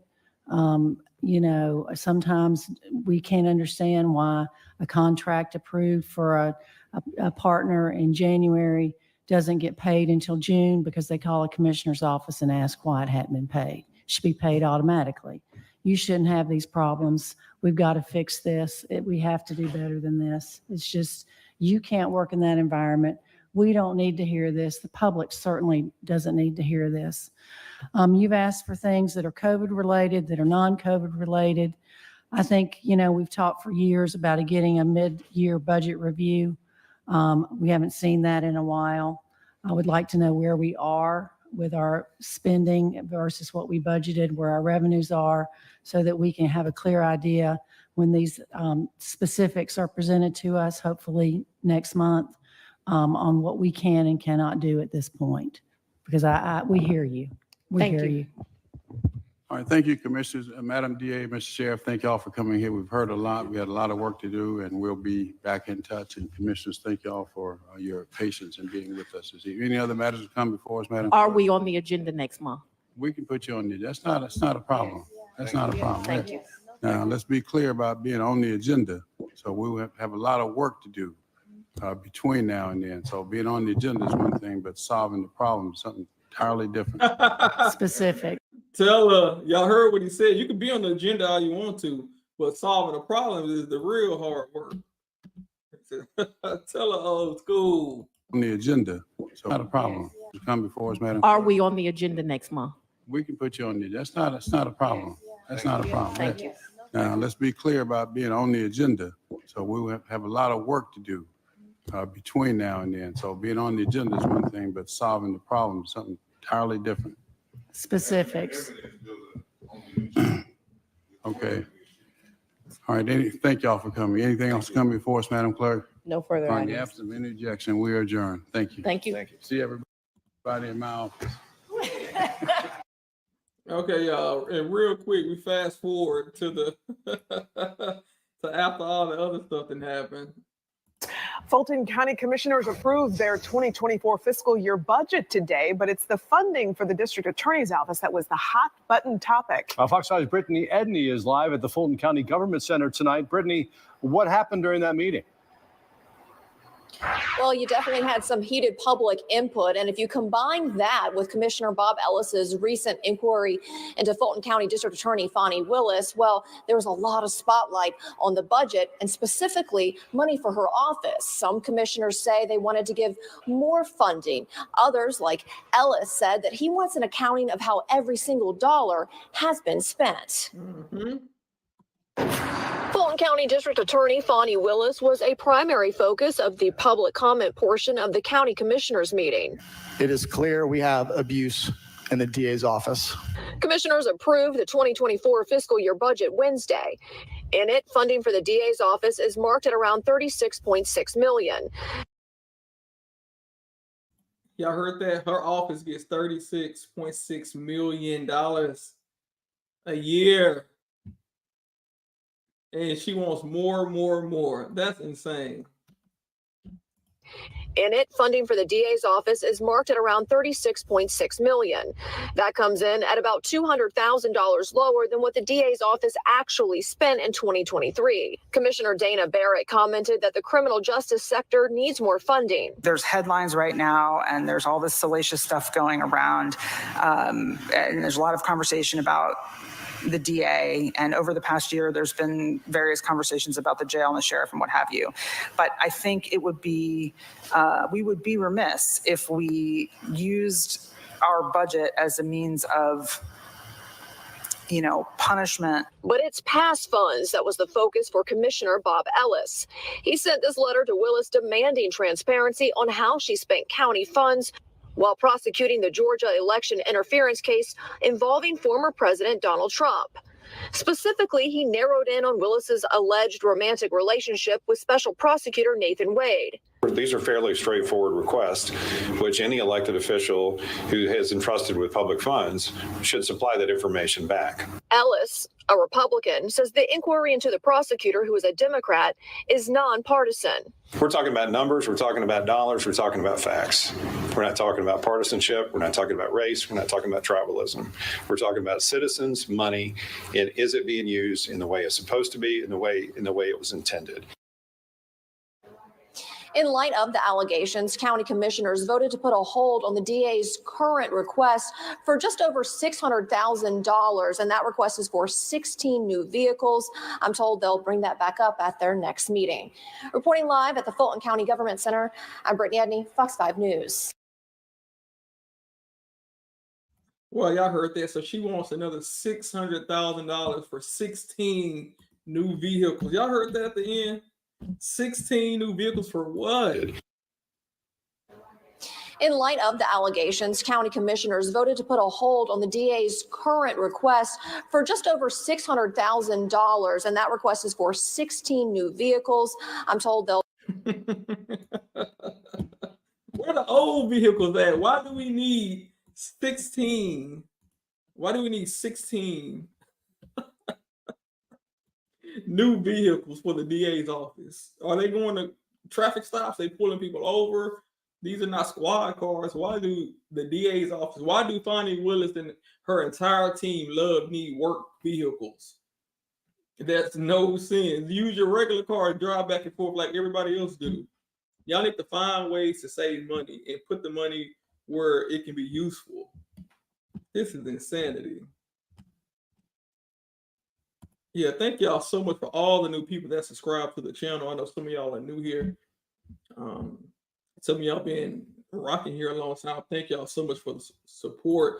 Thank you, Black View Media. He said, "Swear I needed this laugh today." This was some gold. Just walking down memory lane, seeing the things that they were asking for, the way they were asking, the treatment all along while we knew what the money was really going to be spent for. So now when you go back and you can take a look at, okay, they needed money.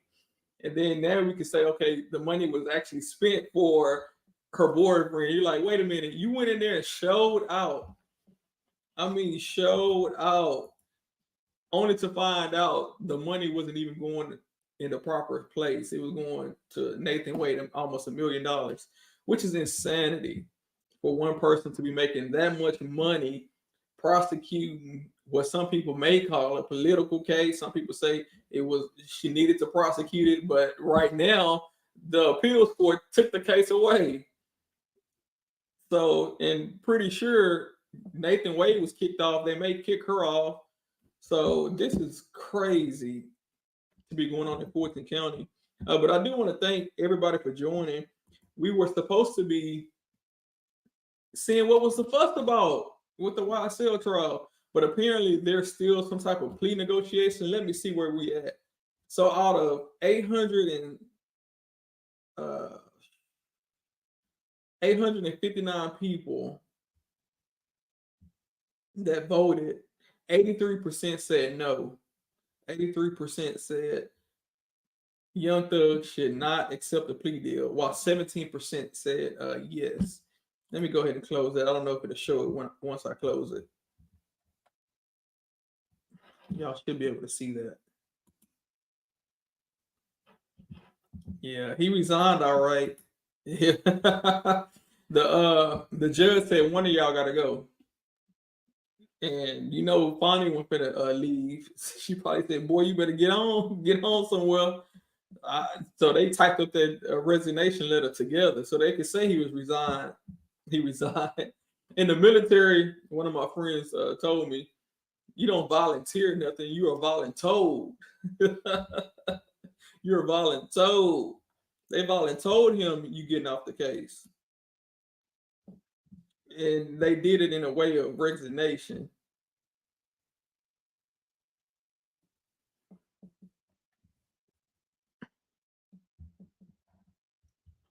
Hey, you more than this is I'm watching it on YouTube. You more than welcome to pull it up yourself if you don't want me to stop interrupting. You can go watch it all day for the rest of today. Just watch it on repeat, repeat, repeat. The facts won't change. You may not like the things I'm saying. I don't live in Fulton County, but the people who live there need to know where their money's going. And today we just heard a bunch of craziness. I know you mad. Are you DA Love with a fake account, or are you finding herself? I know you're mad. It's okay. This channel ain't for everybody. Everybody don't have to agree with what I say. That's why I dropped the link. When I do drop the link, you're more than welcome. You can come up and support your position. You want to come up? Do you want to come up? I dropped the link for you right now. Before we get out of here.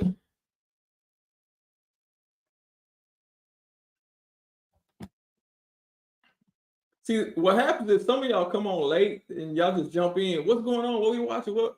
Hey, you gotta rewind. You gotta rewind. You're right. They waiting to give that money to the new district attorney if one is elected. But yeah, I ain't studying y'all. Y'all gonna go leave me some email, write a lot of comments. I ain't studying it. What happened? Yeah. See what I mean? What happened? Thug free or what? Thug free or what? No, they are still in a holding pattern. We still don't know. We still don't know. As of right now, we do not know. It may be some negotiation still going on. Does she have a running mate? She wouldn't have a running mate for her position. It's just a single person position. But I'm sure she's still with Nathan. Apparently, he showed up to the traffic stop. So they still cool. They better leave you alone. I'm not worried about none of that. None of that. None of it.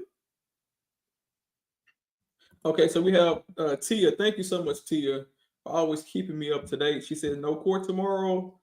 They are still negotiating court to resume Monday at 9 Eastern Standard Time, but we will not hold our breaths because it's supposed to start today. Not running opponent, my bad. BMO, I want mine back. I live in Fulton County and I am beyond pissed about my tax dollars. And Mookie said he want his back.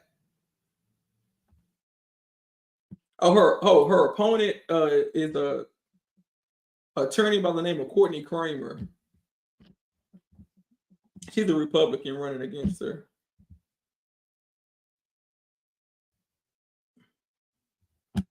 And y'all see that person didn't hit the link. Yeah, that person didn't hit the link. We can agree to disagree. There's no harm. Yeah, they scared, right? It ain't like you're gonna come up here, I'm gonna go off on you. What I look like? The sheriff of Fulton County? Do I look like the DA of Fulton County that's gonna go off on you? Or the commissioner? Oh man, the commissioner said we're gonna vote again. Boy, sit down. Stop it. Stop showing out. They would say that's enough. You did enough. Sit down. I just looked at the chat and read that comment like, is she talking about? Yeah, I ain't worried about it. We know to hit the link or be quiet. Y'all saw Buddy hit the link the other day, yesterday. That somebody said you need to let that hurt go. But Buddy wasn't scared. He hit the link. He was crazy as all get out though. Some of his talking points, but I wasn't gonna block him because we didn't agree. My mouth is dry. I don't know what. That should be your t-shirt. Yeah. All right, y'all. Thank y'all so much for joining. I definitely appreciate all of y'all that like the video, subscribe to the video to get it circulating. Also to the people that what I call tip me. Let's start real quick. Blue Skies, capitalize on everything. Thank y'all so much. Thank you, Stephanie, for also being a member of the channel. Lou Rose for gifting 10 memberships. If y'all didn't tell Lou Rose, thank you for the membership. Please tell her before you leave. That was really kind of her to gift those memberships. Not only 10 now, she gifted 10 the previous day. So thank you so much. Also to Get 'em Joe for becoming a member, Mix Shit for becoming a member, Truth for standing in agreement with me because I agree. Mistrial with prejudice is the appropriate remedy, but even though the judge is not going to go for that. And then also to Black View Media for laughing with us today. Thank y'all, thank y'all, thank y'all. Dream Drop said, what's up? You know I come off the bush when they think they can try you. They don't know you have the patience of Joe. Right. Come on, not the patience of Joe. Shout out to Joe. He went through a lot. But got it all back and more in the end. Shout out to Joe. Law Malcolm say Thug a fool for not taking the plea. We don't even know yet. We can't jump the gun. We don't know if he's going to take it or not.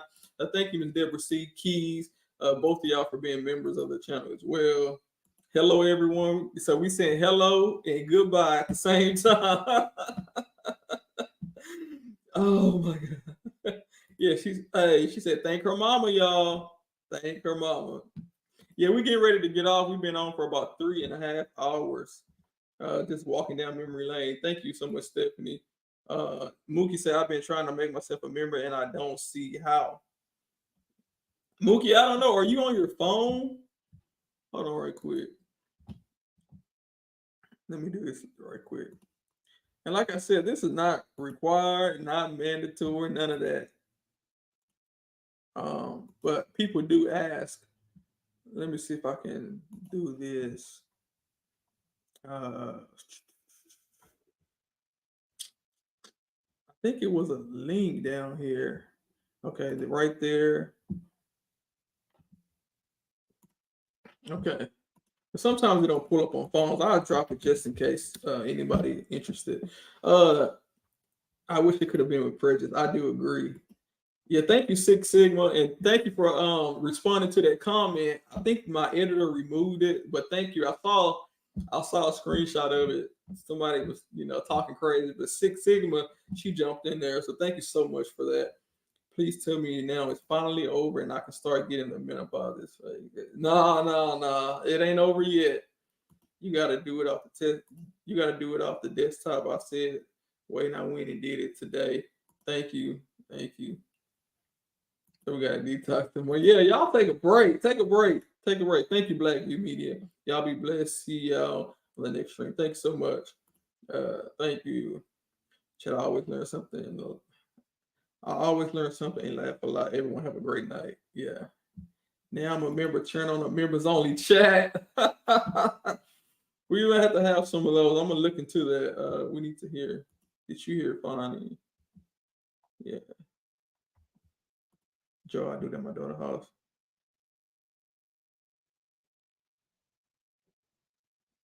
Wait, what? Wait, what did Joe do? Wait a minute, get him, Joe. What did he do? What did he say? What did he say? What makes you that important? You're sounding like but I think he was making a joke. Hence the 4 laughing emojis. I don't think he was being serious. Mr. Wendell Taylor. I don't think he was being serious.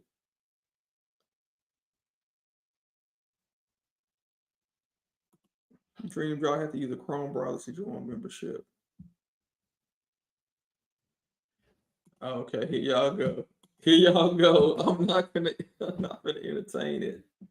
I'm not gonna entertain it, y'all. Y'all funny.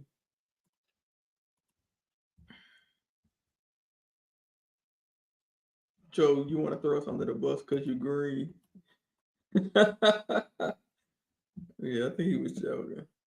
Why can't we all be friends? Shout out to Jiggy. Shout out to Jiggy. All right, y'all. I'm gonna let y'all go. Thank y'all so much, and hopefully we'll be back next week, Monday, perhaps. Let me check my calendar right quick. I'm gonna have to make sure we here. Move some stuff around. Oh yeah, I think I can make that work. I can make that work. Thug Shannon. Oh wow. So we got info. Thank you, Tia. Thug, Shannon, and Yak turn down, please. Okay. Thug, Shannon, and Yak turn down, please. So far. Thank you for the information. And I think that's the appropriate thing to do. I don't think that Thug should, especially if he's standing on his truth. And I mean, I would not get on camera or even outside of camera, plead guilty stand-ups and have Love read the question. You are a member of a gang, and you got to say, yes, ma'am. And you were the founder of that gang. Yes, ma'am. And y'all committed crimes in furtherance of the gang. Yes, ma'am. And you're pleading guilty. Yeah, come on. No, absolutely not. Not.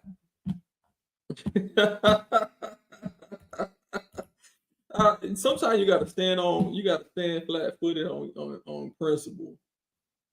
Yeah, if I got to go do some time, then I got to go do some time. But she's not going to get the satisfaction of me admitting to something that I know not to be true. I'm not going to plead guilty to killing, 2, 3 people, however many people in the indictment. No, absolutely not. And I'm not going to say I directed other people to do that when I did not do that. Do you have any other information, or that's what we know so far? Tia, thank you so much for giving us that update before we left. See, some of y'all jumped off early. Now, let me see. I know Judge, no. But he's the only one actually going.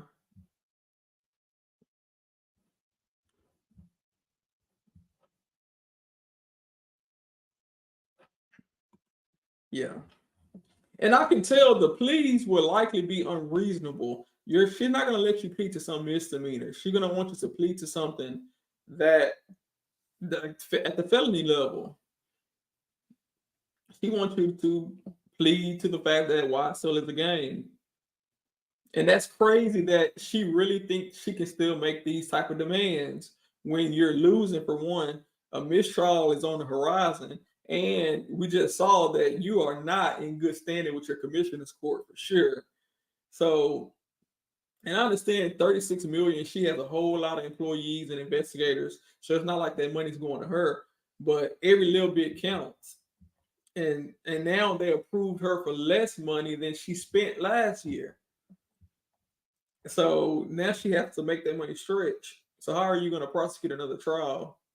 I don't see that happening unless you lay off some people. But then if you lay off some people, then you're going to complain about your backlog being backed up, and you're letting crazy people, dangerous people out on the street. Let's see.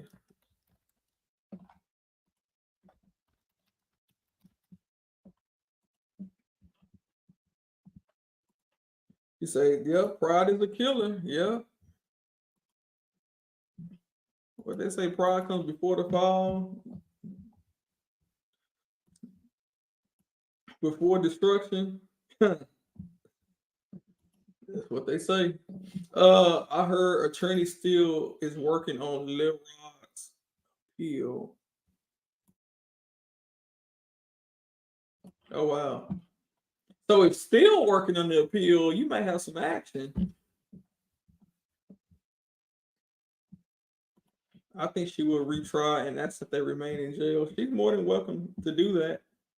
But from my understanding, she would have to retry them within the next term of the court. And the next term of the court, someone said, begins next month. So she would have to, work fast to start it over. And I'm sure Young Thug and them can tough it out just a little bit longer. That's way better than taking a plea deal that will affect the rest of your life.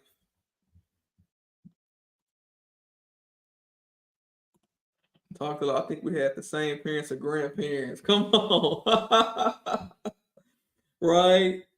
Hey, and I sat up underneath both parents and grandparents still try to get some knowledge. All right, y'all. I'm not going to hold y'all. If anything else pop up that's of significance, I will get back on. I'll keep me a white shirt and a tie ready to go just in case. But other than that, I'll let y'all go. Thug, Girlfriend, and Fonnie be there on the same day. And tonight is Fonnie's party, so maybe we'll get some exclusive footage. But you can bet Nathan Wade gonna be there. If nobody else, then Nathan gonna be there. Nathan gonna be there tonight. That's crazy. She can really have the audacity to have a party while these men fighting for their lives and sitting in a jail cell, and she out partying and campaigning and all that good stuff.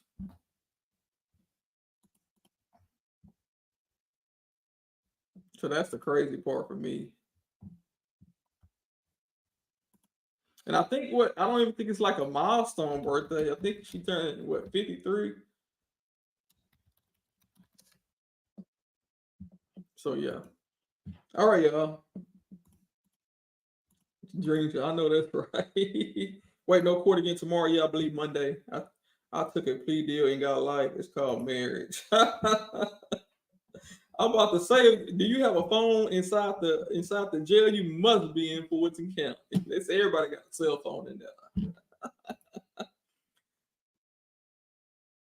Okay, Nor Media. The word here is ATL. The word here in ATL, it's been a long day, y'all.